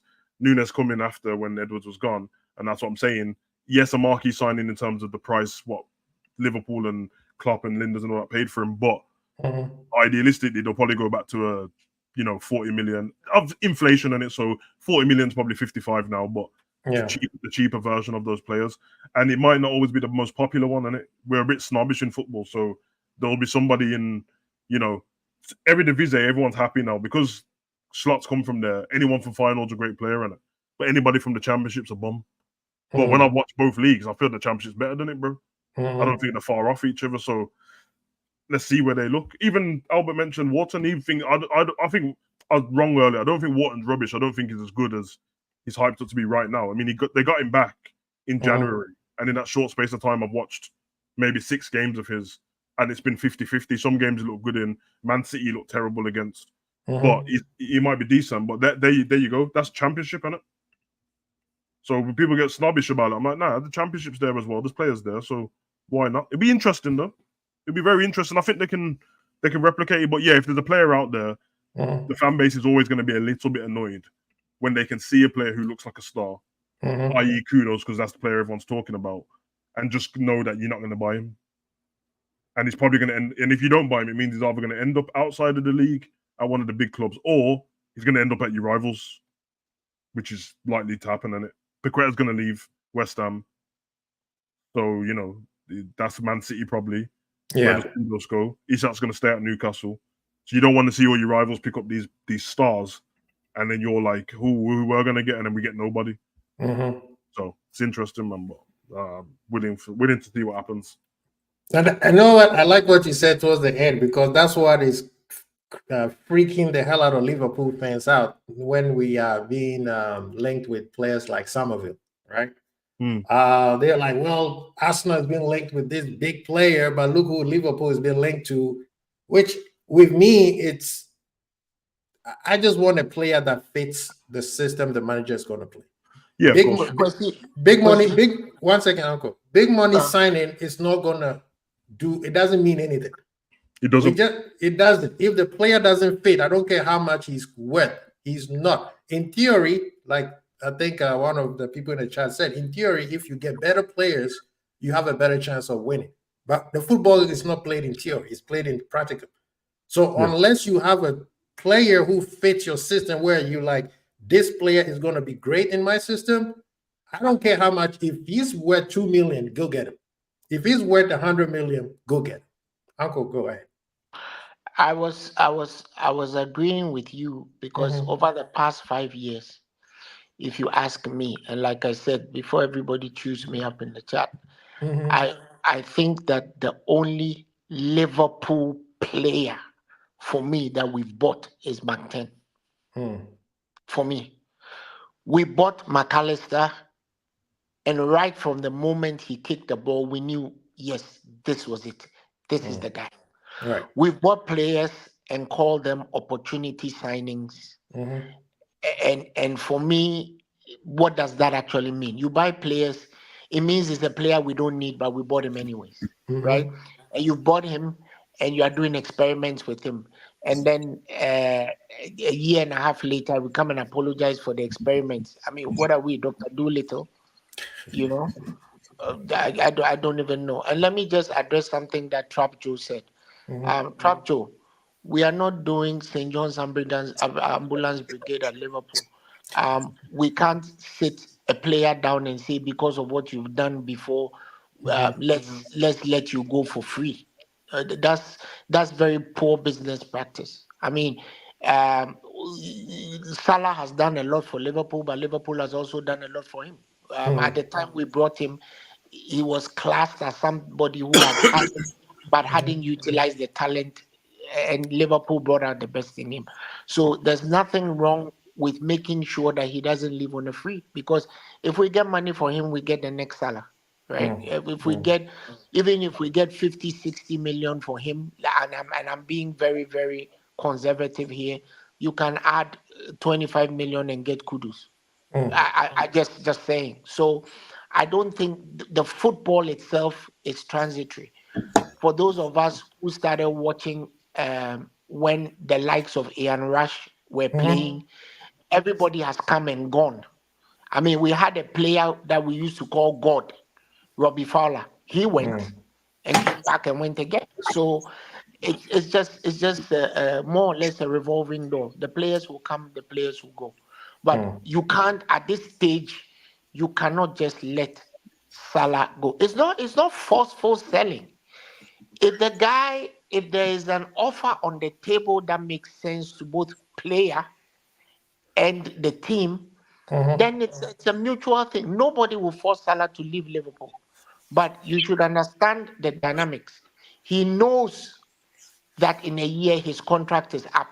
If you don't make use of his net present value, he lives on a free. That's not good business.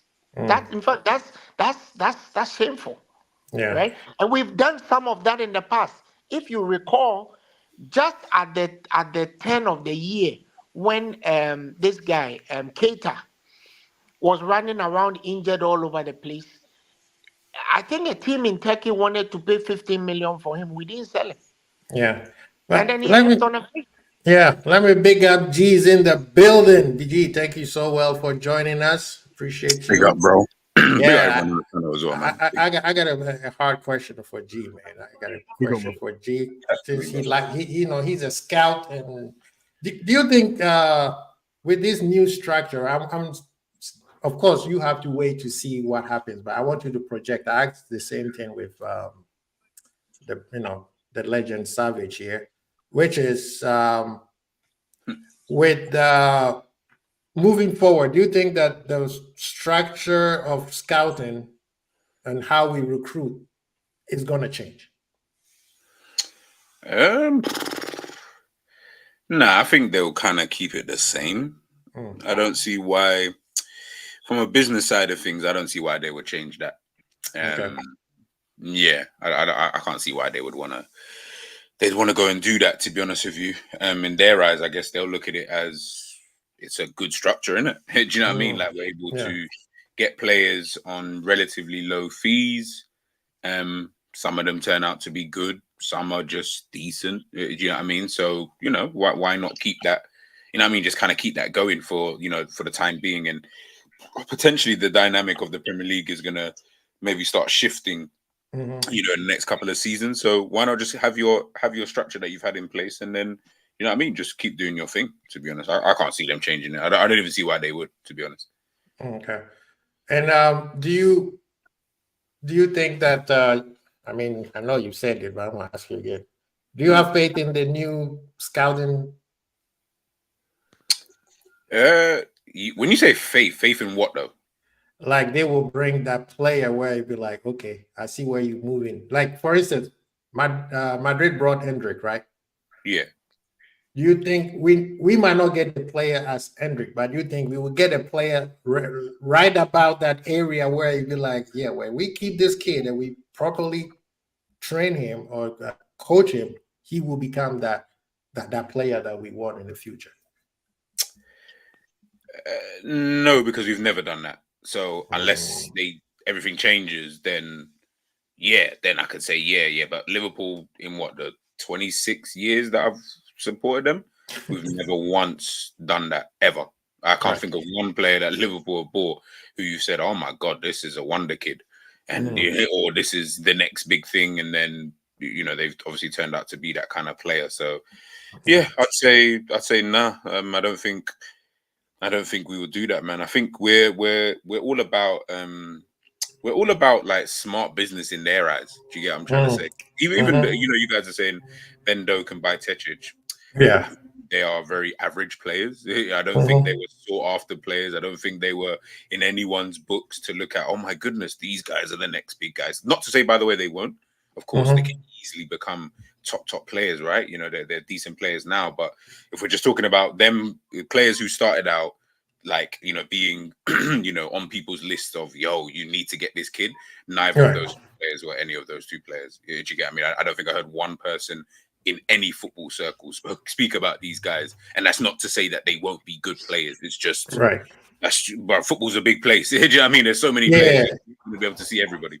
So it's just one of those kind of things. So yeah, man, I think Liverpool just listen, man. Liverpool are very boring, so they'll just keep the same things that they've been doing for the last God knows however many years. And listen, man, if you keep the money coming in and we're finishing in top 4, then bro, like honestly, I can't see why they would want to change something, knowing what the results have shown previously.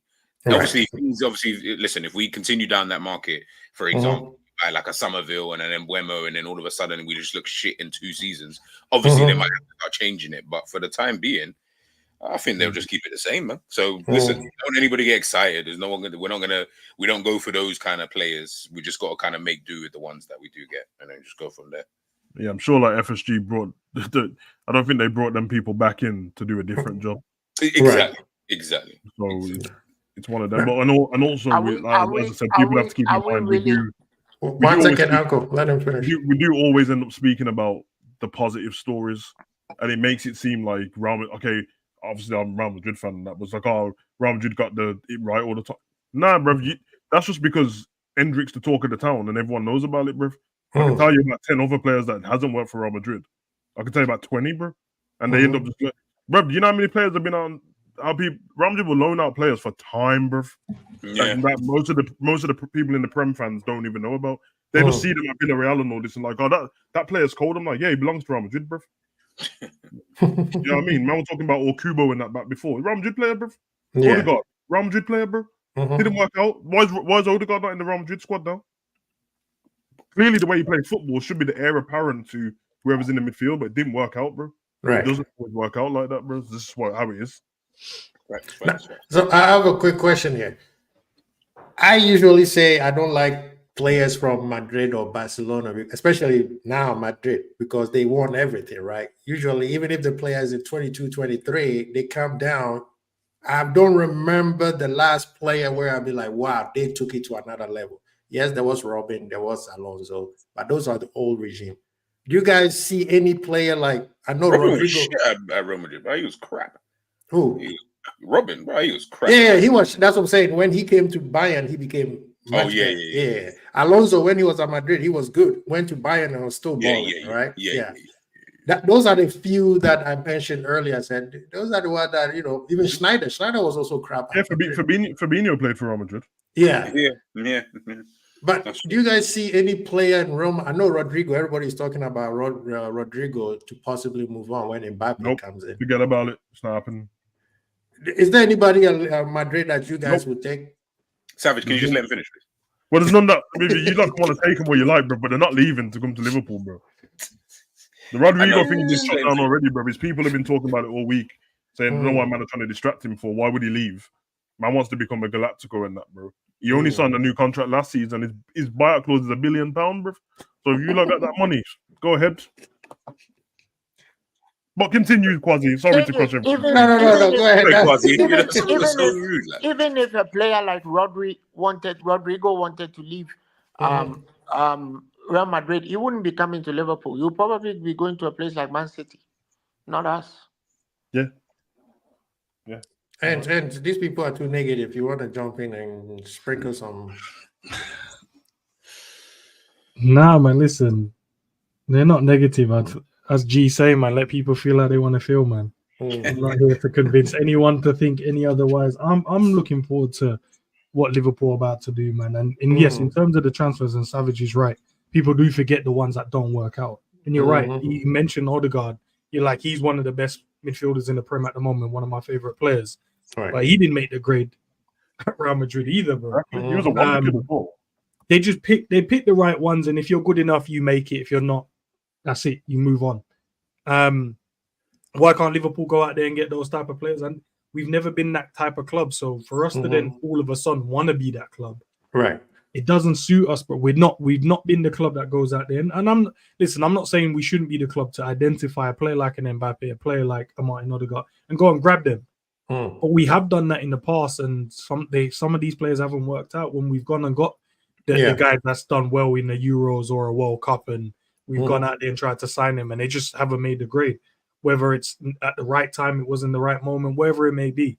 Yeah. But of course, I want us to go out there and get these young and upcoming players that I know in a couple of years' time is going to be just mad ballers, and we just don't do it that way. We our loan system as well. If you look at it, we're always loaning to these not unknown teams, but like championship teams or these lower tier German sides, or we're never really loaning them to the top echelon. And I was speaking to Savage, and I can't remember if I was speaking to G about it. I was like, I wish we could like loan our players to some of the Premier League teams. You know what I mean? Like some of the Premier League teams, maybe I'm not saying the top German teams or the top Spanish or Italian teams, but the ones in and around that, not the bottom tier and where they're struggling and just to give them game time. Right.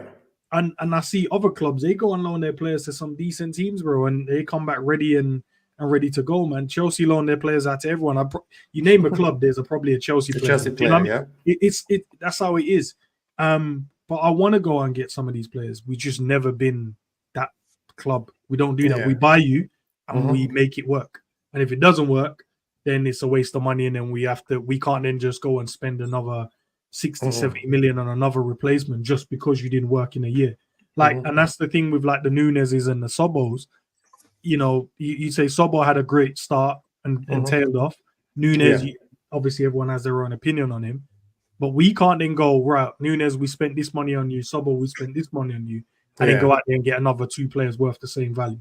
We've just never been that club. So there's no point of us getting upset by it or get mad when we don't do it, because there's never been a time when we have done that. All right. We literally just buy the right players that suit us at the right time sometimes, and that's it. And while you are finishing, and this is a question for everybody, what don't you want to see Liverpool? Because I know you are not going to go into the negative, so because trust me, when I said this, it could go real negative real quick. What don't you want to see anymore? I know you love the last manager. You were a big fan. But moving forward, what don't you want to see anymore at Liverpool? I don't know, man. The nonsense of not killing teams off when we need to kill them off. We used to be a team that once we went on a counter-attack, it was a goal. Right. But now, I've heard Savage say, I've heard G say, I've heard you say, I've seen everyone, even the people in the chat. This season, we've had 4s on 1, 5s on 1, 5 on 2s, 10 on 1. Like, we just blitzing teams on a counter-attack, but we never go, do you know what? What a goal that was. There's never been a moment where we've done that. It's all my days, I can't believe he's missed, or all my days he hit the crossbar, or why didn't he square that across because he was open for the tap. We need to fix that, bro. That's one of the things we have to fix if we want to go on challenge, because we can't be getting these opportunities, because that's 3 points against Arsenal, 3 points against Man United, 3 points against Man City. Yeah. Just to add a few names in there, bro, where we could have gone and got those 3 points. And those 3 points, I don't know what the tally ended up being in terms of how far we finished off the title. But I'm sure if we added 9 points to what we have, I think that wins the title, right? If I'm wrong, guys, correct me in the chat. But that's the difference. We had moments where we could have gone. There's moments where we could have gone and done what we needed to do. And there's other games. I'm sure there's other games as well that we can call upon. And I'm not digging singular players out, because across the whole team, we've done it. They've all missed chances to secure the bag in games. Not to add an extra goal, just to secure the game. Do you know what I mean? But that's what I want to see. Uncle Albert, what don't you want to see? Remember, this question is not just for the football; it's for everything that has to deal with the club. That's really easy. There are two things I don't want to see. First of all, I don't want to see the Doolittle stuff anymore. The experiments on the pitch. I don't want to see Gakpo playing out of his natural comfort zone. I don't want to see Szoboszlai playing out of his natural comfort zone. I don't want to see Mark 10 playing as a defensive midfielder. Those fucking experiments should stop. Right? It should just stop. And I hope that with Linda's gone, that rubbish will stop. I also don't want to see Trent inverting anymore. I don't want to see it. They should either move him into the midfield or they should keep him as a fullback, because Trent's numbers are way better if he's playing as a fullback. His assists are better. He's deployed better because he's able to go wide. He's able to overlap Salah. He's able to underlap Salah. And we don't leave Salah sitting high and wide like a bride waiting for a groom. I honestly think that must end. Hopefully, Slot ends it. And then I also want to see us quit conceding early goals. I mean, we conceded 24 last season. Last season, the season before they just ended, when we conceded first 24 times in matches we played. We replicated it. We replicated it in the past season. It must end. It must end, and it must end. And I think that nonsense ends if you get a proper defensive midfielder. That will end. G, what are you saying though? Honestly, bro, Liverpool are just boring, bro. Like, so the reality is, what I don't want to see is, I just don't want to see football that I'm like, unless you're gonna win like a Mourinho in his first season with Chelsea, but the football was a bit like kind of thing, all the time. Bro, I just need football that I can really, I can really get behind. Do you get what I'm trying to say? That's really all I actually care about at this early stage. Of course, obviously, over a period of time, once you start implementing your ideas and Liverpool start winning and stuff like that, then of course, do you know what I mean? Then you can get behind the manager a lot easier. But when I'm watching football that I'm not really fucking with, I'm just like, bro, this is just like, it's difficult. Like, you can always do the whole but I'm a fan thing, and that's all great and cute and all sounds like you're a teenager again. But the reality is, you end up just getting bored watching what you're watching. And I'm just like, I can't be bored. Like, I'm just not that type of person. I can't sit there and be like, this is basic, or this is just obviously, remember, this is just my perception of whatever football is. So it's not the right way, it's not the correct way, it's just what I perceive to be, do you know what I mean, good football. So let him just come in and do that, man. Honestly, just literally let him come in and do that. I think Albert said it before, none of this square pegs, round hole stuff. Do you know what I mean? Like, put players in their right positions, and then just kind of go with it from there. But I think it's difficult talking on Slot anyway. I'll be honest, man. It's like that's why I've not really spoken about him, because I said he ain't even here. Do you know what I mean? Like, man has no idea what this Donny's gonna do. Like, I don't even know what his training sessions are gonna be like. Like, I don't know. So it's like, when he gets in here pre-season, we see those first few games or whatever of pre-season, then man, I can really maybe have a bit more of an opinion. At the moment, to me, he's just some meaty manager that we got from Eredivisie. Let him come in here, do his thing, and then just take it from there, man. Honestly, meaty manager, G, I hear it. Yeah. Of course. Savage, what are you saying, man? When you say don't say boring because Nah, it's hard, and I don't have too much because obviously, if it's something that just came along with the old management style and stuff, there's no point talking about it because it's gone. So that's obviously gone. You know what I mean? Unless the new manager's an idiot and just wants to copy everything. So, I don't know, bro. I don't know because the results weren't even terrible all season. It's just the last run. I think I just want a bit more fight from the team, man. I like us being a bit more shithousery on the pitch, to be honest. A bit more fight behind it because we seem a bit weak sometimes, and I don't really like that, bro. That man, them just bullying us and stuff like that. So I'd like to see that on the pitch. Of course, good football, but that's just natural. I don't know what football fan doesn't want to see good football. And yeah, I don't know. Just defend as a team, innit? Like do things as a team, bro. Attack as a team and defend as a team. I don't want this separation when it feels like people are phoning it in and letting the rest of the team do something because of your mistakes. Nah, man, get back and help out, bro. I feel like it will work. So that's it, really, man. I'm not. I'm a simple man, bro. I just want to, you know what I mean? I just want some good football, man, and just get us back in good stead. And obviously, I want to win everything. That's the normal answer. Right. I know how realistic it is as a football fan. You don't win everything. So yeah, man, bit of togetherness and nice style of play would be cool, man. And it's not like to say that I've never seen Liverpool have a style of play. It's been there. Last season was a little bit different. It felt like it was trying something different, and it was working for a while. But in the end, it didn't work out for us enough, bro. But yeah, man, that's it really. Go and have fun, man. The players just go and have fun, bro, and express yourself a little bit. Yeah. I mean, with me, I think I'm gonna keep it away from football. I would say I don't want to see how we did business in the last 2 years. I don't want to see that type, because I feel you mean last 5 years? No, last 2 years. Last 5 years, we haven't done that much business because we kept the players and we're trying to, keep succession. But the last 2 years, I've not been excited. And one thing is, I don't like this with a power. I think I really, really don't like. It's if we're going for G and G is not ready this year, we're like, no, we're not getting anybody until G is ready. That I don't want anymore because I feel like he keeps us. It may sound nice if you are still winning and then you bring G in and everything goes well, like we did with the Virgil situation. But I feel like sometimes he holds us back, because we don't find the adequate replacement for that position, which is needed. If you target G, do everything you need to get G. If you then go find somebody who's as close as G. That's what I think. But moving forward to the next question, with everybody we said, how do you guys think the development of the youth is going to be important for Slot this season? Because we can't just buy 10 new players and say, Slot, here you go, make it happen.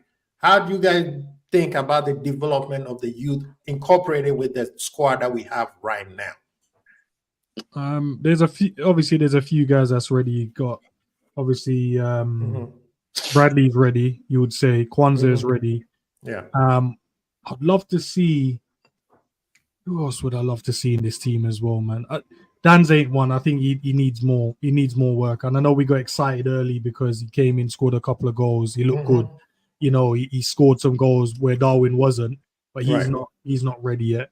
And I think the ones coming back, I wouldn't class Carvalho as a youth, but he's definitely one of them. I would love to see what he can offer the squad as well going forward. And obviously, Arne Slot is one of those type of managers where he's willing to work with what he has and improve the players he has. And obviously, if he needs to, then he'll go into the market and get players. But one of the things I'd love to see, maybe Bradley's the right back for next season. If we go for him, instead of going out there and buying one, I know there's names out there that we can go and get. That's probably more advanced or that's played more games. But Bradley, we've seen him in the Prem. We've seen him play against the big teams in terms of what sample size we've seen. Kwanzaa, we definitely know is ready now. So we know there's no problem with that one there. And then just seeing who else is ready. Maybe it is a Carvalho that is ready and that he doesn't look like that player now, but until he puts a shirt on again and the new system and playing style and everyone's like, oh my days, why didn't Klopp do this or do you know what I mean? And I think we're fine, man. I think the academy is producing some really good players at the moment. I don't think there is.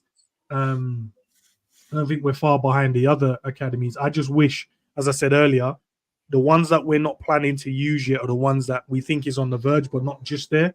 I need them to go to a decent loan or a decent club. I don't need the Blackburns and all of these guys no more. No offense to them, but some of the players I think can go and play at a better level. It's just we think as long as any minutes is good minutes. And sometimes that could be the case, but sometimes it could be the detriment of the player. Like for instance, let's say Bajcetic, right? If he doesn't play this season as a starter, but we are planning to buy another player to come in the DM, whatever it may be, then you think, how much game time will he actually get in the squad next season? Unless he proper shines, he's not going to get. So I'm looking at him going, he could go to one of their middle teams in the Prem, actually play and really develop and become a good player there, instead of sitting on our bench and not actually playing. Do you know what I mean? So, yeah, that's what I'm thinking in terms of the youth. Uncle Albert, you're on mute. And he turned the video off. Sorry, guys. Listen, I think that this season taught us a lot about the youth. When our main characters got injured and they brought in the young guys, they did the job until the main characters came back. They brought them in and they came and fucked it up. So I think Bradley is ready. I think Kwanzaa is ready.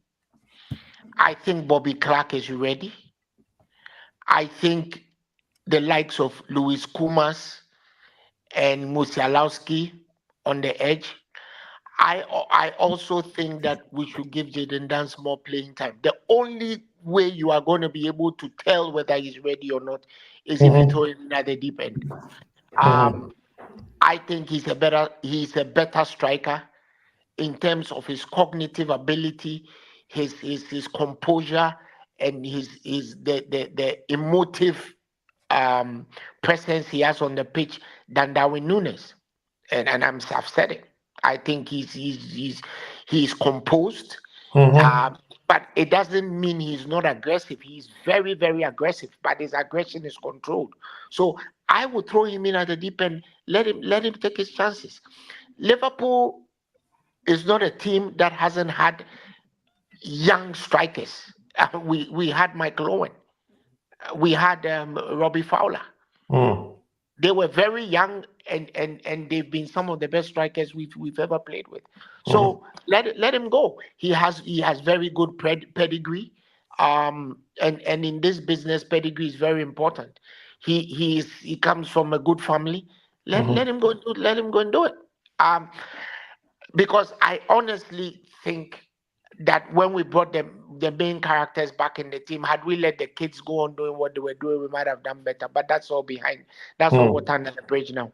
So that's what I want to see. I think Liverpool, Slot, whatever accolades they've given him, he can develop players that we already have, yada, yada, yada. Yeah. So he should give the youth a bit more. But like Sir Alex Ferguson used to do, there are some positions where you need a plug-and-play player. Remember that Sir Alex had his kids, and then he will buy a Van Nistelrooy. He will buy a Van Persie, and goes on and on and on. So let's do that. I think we should do that. Jaden Dance, I agree with K-Mac. Jaden Dance definitely needs games. Given that character we have wearing the 9 jersey, he needs Stop games, hating. man. I'm not, bro. I'm not. I'm disappointed. I'm one of those people who got a lot of stick for standing up for him for 2 years. The day he missed that chance against Manchester United, I'm like, okay, you guys, you were right. I'm done. So right now he's gonna have to work on me, man. He's gonna have to work on me. GG, what are you saying though? Don't tell me you're bored with the Liverpool youth, man. Nah, you know what? In my honest truth, in an ideal world, you don't focus on the youth. It's not a recipe for success. Not many, if any, top teams focus on their youth. It will be literally a couple, and I do mean a couple of players that come through your youth system, right? Yeah. That will obviously make it to your first team potentially. and the anomaly is obviously I'm only talking about the Premier League here, but even if you look around everywhere else in terms of the top clubs, it's only really the class of '92 that we can all sit here and say, yeah, they actually had bag of man that came through, and then these guys. But like Albert said, they were supplemented. Them man weren't winning by themselves. They needed Eric Cantona. They needed the Roy Keanes. They needed these Steve Bruces. That they needed these kind of players supplemented alongside them. So unless obviously that can happen, calm. I've got no, no worries with that, whatsoever. But if we're talking about obviously just trying to be successful, I just think that's just where my head's at when I think about Liverpool, is that what can make us successful? How can we become successful? So when we're talking about the youth players, listen, we've all got favorites here on the panel. Everyone in the chat, man, we'll talk about Dan, Bajcetic, Carvalho, Morton, all of these guys. Yeah, listen, that's all great. But to be honest, outside of Bajcetic, I just sell the rest of them, because the reality is you'd be selling them anyway, which is for the betterment of the team. Remember, an academy, and take out the one obviously like Carvalho that we've signed, an academy. There's no academy out there that you're going to have like 6-7 man just pop, like it just. I've never really seen it. Like, you know what I mean? And I'm talking. I've seen Chelsea old school have the best academy team I think I've ever seen in like the last 15, 20 years. And I don't think they've got anybody left at that football club anymore. The Mason Mount, I think he might have Conor Gallagher. I think he's probably the last one, knocking about. So the reality is, when we talk about our youth, yes, there's Bradley, Kwanzaa. That's about it. The rest are obviously, there's still some like Scanlon, potentially, might be able to, get better. He might be the next one up. If he is, fantastic, man. Let's get him into the first team. But that's just not where my focus would be, though. I don't think Liverpool should be focusing on the youth. I don't see how that becomes a success kind of story, if I'm being honest with you. Like, I just really do, I don't really see it. Like, it's not like, and no disrespect to them, by the way, it's not like Bradley and Kwanzaa and we won the league. Like, we finished third and knocked out of everything bar the Carabao Cup. So it's not like that even gave me like, oh, you know what? Yeah, these guys. Like, the reality is, focus on your first team and the ones who are good enough to make it through that academy, and you'll see them, because it happens everywhere. They will come through. They will be the one. They will be the two. They will come through. If they're good enough, they'll make it. If they're not good enough, unfortunately, guess what? We haven't really got time to be worrying or caring about what the hell you are doing with yourself. Just keep it moving. We've got bigger things to be worrying about, which is to become successful. To become successful. And that's all I actually care about. So when we talk about, like, for example, Dan's looks really, really good. Of course, we know he's not ready. So yeah, maybe he gets a loan or something like that. Great. Let's see how he does. You know what I mean? If he does well, then cool. You're keeping him. No worries. But if he goes out on loan, he stinks it up. Are we going to give the excuse of, oh, but he's still young, blah, blah, blah. I'm not saying you just sell him straight away, but I just feel like, as usual, this fan base, bro, there's just going to always be an excuse to why something isn't working. I'm like, bro, we've got more excuses than we do titles. Like, I'm kind of with it, bro. Like, just forget all of the excuses stuff. Let's just be a bit more cutthroat. Let's just get to the crux of everything. Let's just keep it moving, man. And on top of that, by the way, we've got Harvey Elliott, still a young player, and he's still there to, do his thing. People mentioned Bajcetic, another young player. These are the ones who are good enough. Yeah, and for me, that's obviously not Harvey Elliott, because obviously he's a bit more senior. But Bajcetic, I'm not saying you have to necessarily be at that kind of level, but that's kind of what I'm looking at. If you ain't really matching that, I'm like, no, I ain't really got the time. Like, we haven't got that kind of time to wait 5 years for you to become the player that we pray for you to become. Top clubs don't worry about that. Man, like, you think Madrid care that Odegaard is doing job at Arsenal? Man, don't care about that shit. Don't care at all about what he's doing over there. Why? Because he keep it moving. Obviously, that's Madrid. That's a different type of club. But I'm just saying, in reference, like, all these Bayern Munich, another team, like, you'll just keep it pushing.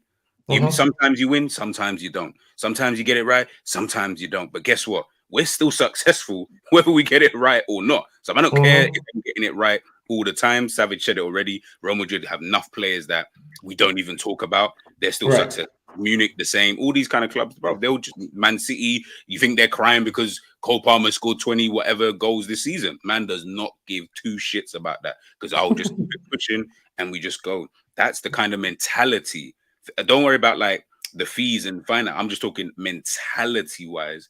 That's what I would love Liverpool to keep doing moving forward. And I think, honestly, if you shift mentality, it makes everything else a lot easier in terms of fan base, but also in terms of you as a club, in terms of how you're looked at as a football club in general.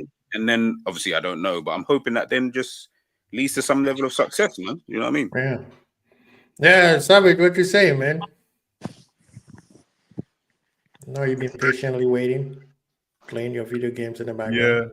Yeah, no. It's kind of off the back of what G. I ain't playing that, man. It's muted, isn't it? But yeah, it's kind of what off the back of what G said. To be honest, bro, it's kind of the way I think. Over the last year or so, Liverpool fans just get attached to the youth players, and I get it, man. It's always a great story to see, in it. It's a nice story. Someone came through the ranks, and you think they're going to do well in that. But if we're honest, man, even the best teams, like you take away like Barcelona with their La Masia flipping ridiculous squad, it doesn't really happen. But if you get one or two players, maybe three, that become gems in your squad, and build their way up to being one of the best in there, and everyone else kind of gets sold on, bro. It's kind of like they don't want to tell you that as an academy, but that's what they're there for, bro. It's conveyor belt. It's to make money, bro. Like, and hopefully you find a gem within there. You either make money or you save money. That's all it is. I've saved money by finding a gem, so now I don't have to get a best right back in the world because I've got Trent. He came from the academy free, or he came in and stunk the place up, and you make money on him, and it's 100% profit. That's all the youth system's for. So every time we have these conversations, yes, I get the League Cup and stuff, even though it wasn't always like this. Like, it wasn't always the youth players being used in the League Cup. That happened later on in the 2000s, and that could start bringing out more tournaments and bigger games and stuff like that. But realistically, bro, like, yeah, it's just an attachment. It's not normal. Like, oh yeah, we can. If you're naming over 5-6 players, you're not. I don't think you're being true to yourself, bro. You're attached, bro. Because how has that happened? How has Liverpool just got that no one else has, bro? They might not be good enough, bro. They're good enough to play in the Prem. They're good enough to play to one of the lesser teams that might look good in 5-6 years, and everyone's gonna go, "Oh, why didn't we keep him?" I'll tell you why, because 5-6 years have gone by, and we weren't waiting. Which is what everyone's doing now with Solanke, even though he wasn't from the youth setup. Oh, why didn't you keep him? Yeah, but 6 years ago, we didn't need him within that time. He's only got good now, so. Yeah, man, it's one of them, man. If you're lucky enough to get 2 or 3 players in there, safe in it. But it can't be Scanlon and Chambers and Owen Beck and this guy and that guy. The fact that Trent and Kwanzaa and Brad is in the squad right now, and Thingy Kelleher from the setup, that's already enough, bro. Yeah. So, you know what I mean? Don't get me wrong, it doesn't mean that it's limited, but that is kind of already enough. It doesn't really happen the other way. And like I said, there's nothing wrong with people doing the fairy tale stuff and all that. I do it sometimes as well. You like it, especially if they come on and bang a goal. That's why the Jaden Dance thing's there. You think if he didn't come on and score them goals, everyone would be talking about him like this, bro. Man are telling me to look at his. I watched the youth game when he scored the back heel. I was watching it live, bro. Man are trying to tell me after the game, oh, he had such a great game. I watched the game, bro. It wasn't that special, and the back heel wasn't that special either, but because Dan scored it, all of a sudden, it's world class and that. I'm like, bruv, I see the Barcelona man them do this on regular days, the 9-year-olds, bruv. Yeah. It's just normal, bro. So, you know what I mean? Maybe sometimes it's either there's a position where someone else plays that you don't like that player. So when the youth player comes on and does well, it's easy to go, oh, he's better than him, you should just play him. When really it's like, well, if he's okay, well, maybe the person in number 9 is not the right person, but maybe the person on the bench is better than not the youth player. You don't just bypass the person on the bench, go straight to the youth player. You know what I mean? And like I said, every now and again you do get a gem in there, and he does kill it. And Albert's right; it's not. It doesn't mean if you're young you can't play, but also said that Jaden Dance needed the game time and that, bruv. We're Liverpool and we're at the biggest clubs, and these clubs don't have enough time to throw these men in and let's give it a chance, because dropping 6 points in this league means your league could be over, bro. Right. That's how fast. Yeah. So it's like, oh, Dan's had a great game today. We lost 1-0, but he had a great game. It's not, and I'm not blaming him or anything like that. It's not happened. But I'm like, we've also the league's done, bro, because we needed to win this game, and this has happened. You know, I mean, that's kind of how it works, bro. Right. So, now, with all that said, this will be the last one. I know. Thank you so much for Salve. Thank you for G, Uncle Albert. Hollywood Ends is in the building with the new logo. I appreciate every single one of you guys coming in, and especially bringing the peoples into my, into my environment or my yard. But with all that said, man, if we were to project with everything that we said, you guys foresee success this year? Why not? Thank you so well. Now, why not? Nah, honestly, why not? Because we have a squad of players that challenged last season. Maybe not to the end. We presume we're gonna add to it. Why not, bro? People are telling me Mo Salah is the guy, so Mo Salah could be zero. So Mo Salah is the guy. So I'm just 25 saying, bro. players in the team, bro, and you pick one. Man told me that he's the guy, so I'm waiting for the guy in it. Jota will Well, obviously, hopefully. Listen, some investment and go ahead, G, because obviously you want to speak. I didn't say it. Go ahead. Continue what you're saying. Sorry, I'll keep going. I'm gonna go on mute. Gee, remember, he's an artist. He's sensitive about his craft, man. But yeah, listen. Jokes aside, man. Why can't we? Yeah. Why can't we? Yeah, if success is trophies, bro, then there should be some success, I think, bro. It's not.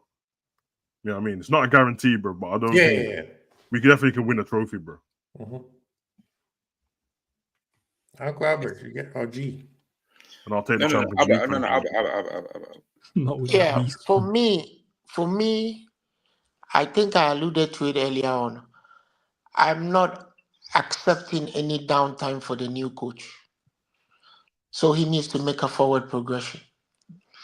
He's seen enough, or should have seen enough, to push this team forward. Like has been said, he doesn't have what Klopp came to meet. Klopp has prepared the ground for him, and even added a chant for him. So if Liverpool supporters give him a pass for any full pass, he should phone Klopp and thank him. I expect him to do better than where we are, because the reason I say that is really simple. But for a few things that we should have gotten right, when we didn't get it right, we could probably have won the league. I say this: if we hadn't lost to Manchester United in the FA Cup quarterfinal, we probably would have won the league. So I'm not accepting any backward movement. Let's go forward. Let's challenge for the league title. I honestly think we can win it, and we can win it during his first year, and that will make a heck of a lot of difference to a lot of things. Even if we don't win it, let's make a really valiant attempt, at winning it, and let's take it from there. I don't see, despite what a lot of the press are saying, oh, this next season is Arsenal season and Arteta will win it, and I don't see Arteta winning nothing. I don't see it. Unless we go to sleep, I don't see him winning anything. So, yeah, that's my 2 cents worth. Yeah, G, what you saying, bro? Yeah, man. Like what? Like, you know what I mean? I don't know. Like, I feel like I'm being just a little bit disingenuous. You know what I mean? Like, he's not here yet, so I don't know. Like, I haven't seen what he's about, and I don't really want to, like. Obviously, if it's just projection, like guessing, do I think our team is good enough? No. I think it's not that good enough. Like, there's a lot of work that probably needs to be done. There are 2 teams who are ahead of us who I feel are already ahead of us in their own development, their own stages. So logic tells me they should just go on and do what they did this season, basically, which is finish first and second, and then we'll be fighting third and fourth kind of thing for next season, because it's a new manager who might have a new style of play, etc., etc. But it's Liverpool at the end of the day. Like, it's all about, we'll be able. I think more so what I'll be interested to see is one thing. As much as I criticize Klopp, one thing I always felt that Liverpool had with him in charge was we were always able to tap in to this, like, I don't know how to explain it, like this this next Goku kind of, even when the chips are down, like you just seem to just rise from the dead like all the time. Like we always seem to have that under Klopp. Now, I'm not saying that you're gonna just lose it as a team, but it's not the same manager. The same message isn't being put out, and the same energy, the same everything, mentality, all of that. It's not the same. So is that gonna still be there? Because in those moments when we're playing shit and certain things are happening, Klopp does help with that. You know what I mean? He will help with that because of the little things he does on the side, like stuff that we laugh at. Man's doing, like pumping up his chest and all of these kind of things. Like, I'm not saying that that's giving you an extra 30%, but it gives you something, even if it's just 1%. We may just need that extra 1%. I don't know if, again, that's why I said I just don't want to be disingenuous to Slot until he gets it in saying that he's not going to do that, because he might do that. He might have his way of doing things. He might give them the hairdryer treatment at halftime. If you're not playing shit, man, and that might be able to amp up the team. I have no idea. So when he gets here, then I'll be able to really judge it. But if I was just looking right now, you asked me today, I say nah, Liverpool don't have I didn't think we had a good squad last season, and it's still the same squad. So you know what I mean? I don't feel like, why would it just automatically get better? Like, there's nothing really different. If anything, the players are a year older, and some of them are a year older on the wrong side. So I don't see how that's going to manifest itself to, we're just going to do this, we're just going to do that. So we just listen, wait and see, man. I think Enzo said it 100 times. Like, just waiting to see when he comes in. Let's see what he can do. You get what I'm trying to say? Let me see that first, and then I might have a better answer. Let's say after preseason's done, so I can at least see the football. So I know, okay, this looks promising, or this looks horrible, or heck, look, Enzo's favorite player. All I know, Nunes just looks like a madman in the preseason, and I'm just sitting there like, raw. I can't even lie, like Nunes looks crazy. Or I'll look at come the preseason and say, brother, you look the same. You know what I mean? Do you get what I'm saying? Like, and I just don't want to be disingenuous, because for me, I'm happy that we've got a new manager. So I just want to give him the time to do whatever he needs to do, and let me see what that like. Obviously, if things ain't patterning up and man's playing Ipswich first game of the season and you lose 3-0, you're gonna hit me. But the reality is, let's just wait and see. I mean, what happens. The other thing I will add is, I hope he doesn't do prima donnas. I hope for his sake that he doesn't do prima donnas, because the prima donna thing has really hurt us. I mean, it has really, really hurt us. And I think he should make it a point to look at. And this morning I was listening to TalkSport, and I heard Tony Cascarino talking about when he was Aston Villa, and Ron Atkinson came in. He said Ron Atkinson came in. The first thing he did was, he said I want to talk to you. So he went into his office and he said, listen, I'm not going to need you anymore. I'm bringing in Cyril Regis. And that was it. And he said he really, really appreciated Ron Atkinson. Ever since then, he's seen him as one of the people that he will even go to with a problem when he has it. Be direct with the players. Let them know, this is what I want. This is what I don't want. I'm not going to be a follow-on from Klopp. So if you are that kind of player who got his way all the time with Klopp, you're going to have to play it my way, or it's the highway. Do it, and let's get it over and done with. And having said that, I'm sure you all knew the shade I was throwing. So I'm gonna be direct. I don't want to fucking see Trent playing any fucking inverted roles. Savage, you said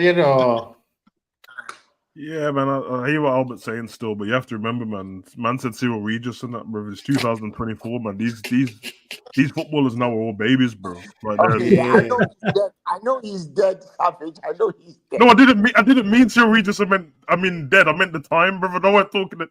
Yeah, I know. I'm just adding to what you're saying. Cyril Regis passed on. I mean, it's I just meant that, like, obviously. History, man. Yeah, I'm just saying, obviously, we know, not based on Liverpool, because we've been pretty good with it, but over the last few seasons, we've seen at Man U and Chelsea and all these, like, these new young players are not the same as the generations before, but they are weak, bruv. Like, they're getting upset over social media posts and all. Like, some man had banana peels dashed in their face and monkey chants, and some man got a monkey emoji, bruv. And I'll tell you which one overreacted even more, bruv. It's the ones with the emoji. That's the generation we're in now. So I can imagine a man says, "Yeah, come to my office. Not going to use you this season." Man's talking about mental health on Instagram the next day and that, and pray for me, and 10 likes gets 10 prayers for my soul and that. Man, these men are weak, blood. This is weak, bro. I'm telling you, man. You know, Savage, one thing I know for sure you did before you showed up. You listened to Eminem's new song, right? Yeah, I listened to it. Yeah, that's why you're going on with all this. No, it's facts though, bro. Like, come on, man. Like, look at the talking points we've had over the last season. The Buzz hasn't his girlfriend split with him. I don't know. Mad about Instagram. I couldn't give a damn about their girlfriends, bro. If she's not ill, if she's not ill, bro, I don't care. Savage, you heard what John Barnes. Well, I don't know whether you've read his book. Yeah, I've got it. He said when he got to Liverpool, he had to stay in a hotel before he could get his accommodation. And the first day, when he sat in the breakfast room in the hotel and waiting for his breakfast, the person serving him his breakfast came to him and told him, "You know, we don't have many black players. We haven't had many black players in Liverpool. You know that, right?" He said he looked at the lady and he was like, "Are you for real?" He said he didn't say anything. He just bowed his head and continued eating his food. So he says, like, 2 years later, he goes back to the same place. He said he was there. And then the same lady, and she apparently didn't think he knew, he recognized her. She said, she came to serve him again and said, "Oh, you are such a breath of fresh air to Liverpool." And then he said he asked her, "Do you remember what you told me 2-3 years ago?" And now she bowed her head and walked away. You see what I'm saying, bro? That's what it is, man. Yeah. These men are weak, bro. Sometimes, man, it takes a lot. But big up to y'all, man. I appreciate every single one of you guys. Hensman, Uncle Albert, the legend Savage, G's in the building, and especially my people in the chat. Thank you so much for sticking with me. Thank you. I appreciate you guys. And I want to big up, I think his name is Colin Parks and Luke Hackinson and Bunkers LFC. They have helped me be able to feed my kids with large fry. Today we're going to Mickey D's. We're gonna be balling out there, man. Thank you y'all for coming through. Appreciate every single one of you guys. I've put everybody's channel in the description.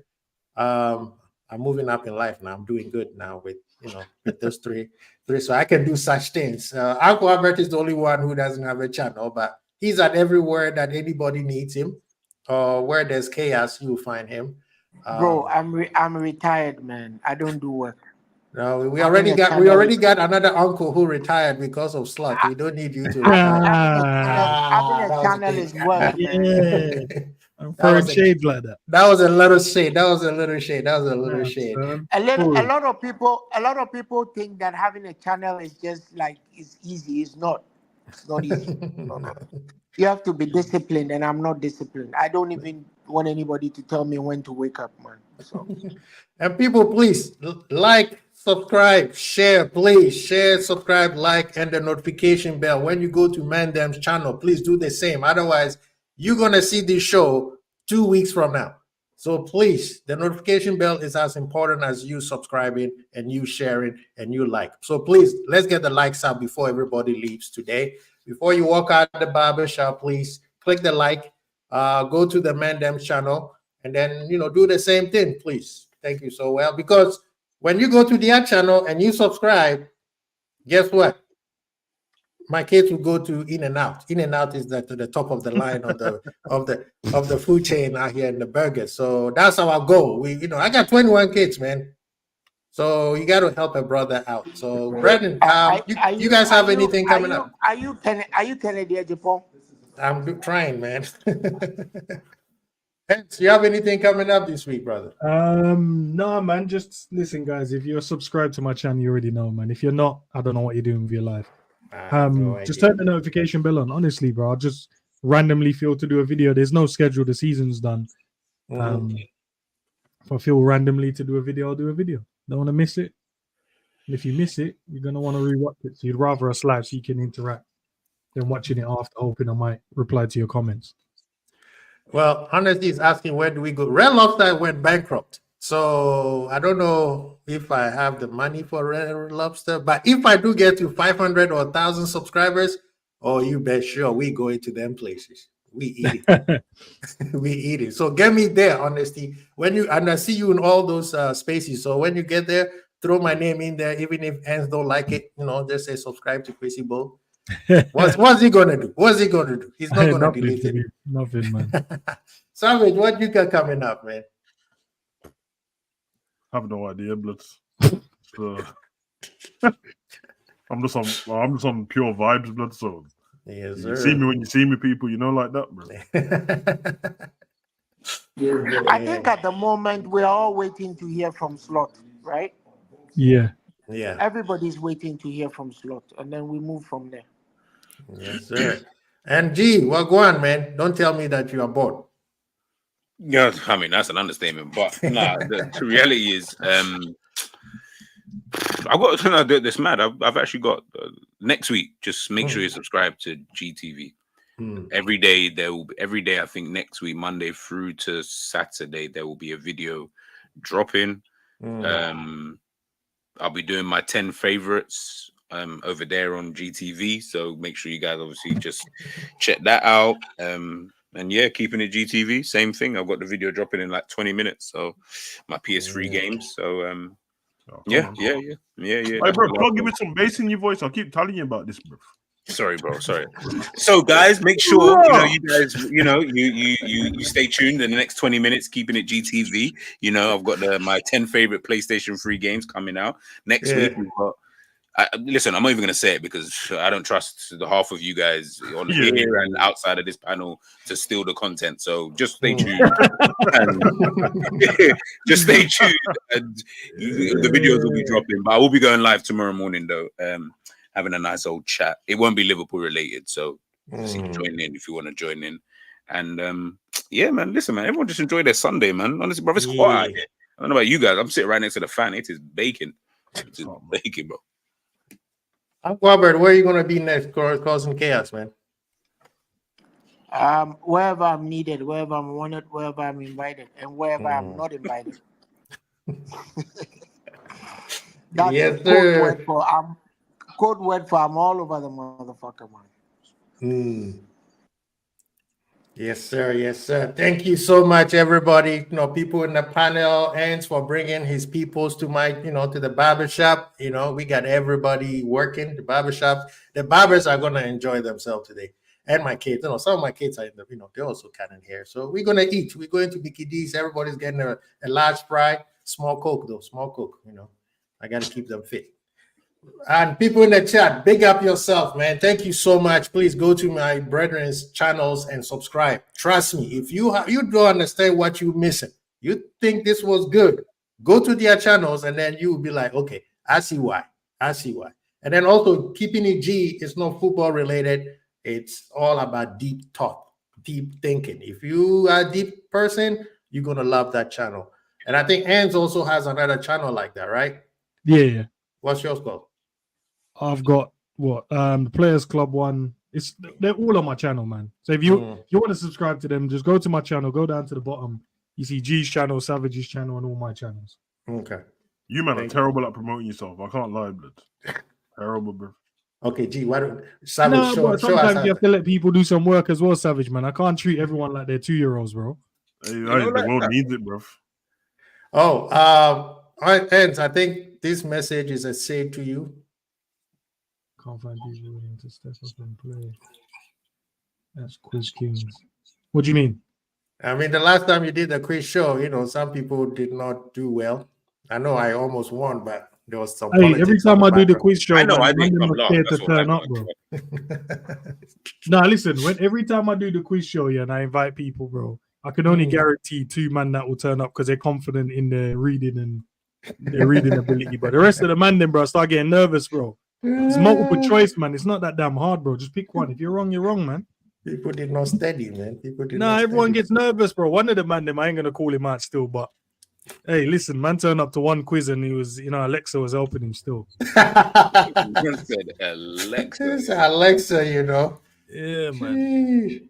But yeah, big up to everybody, man. Big up yourself. Peace.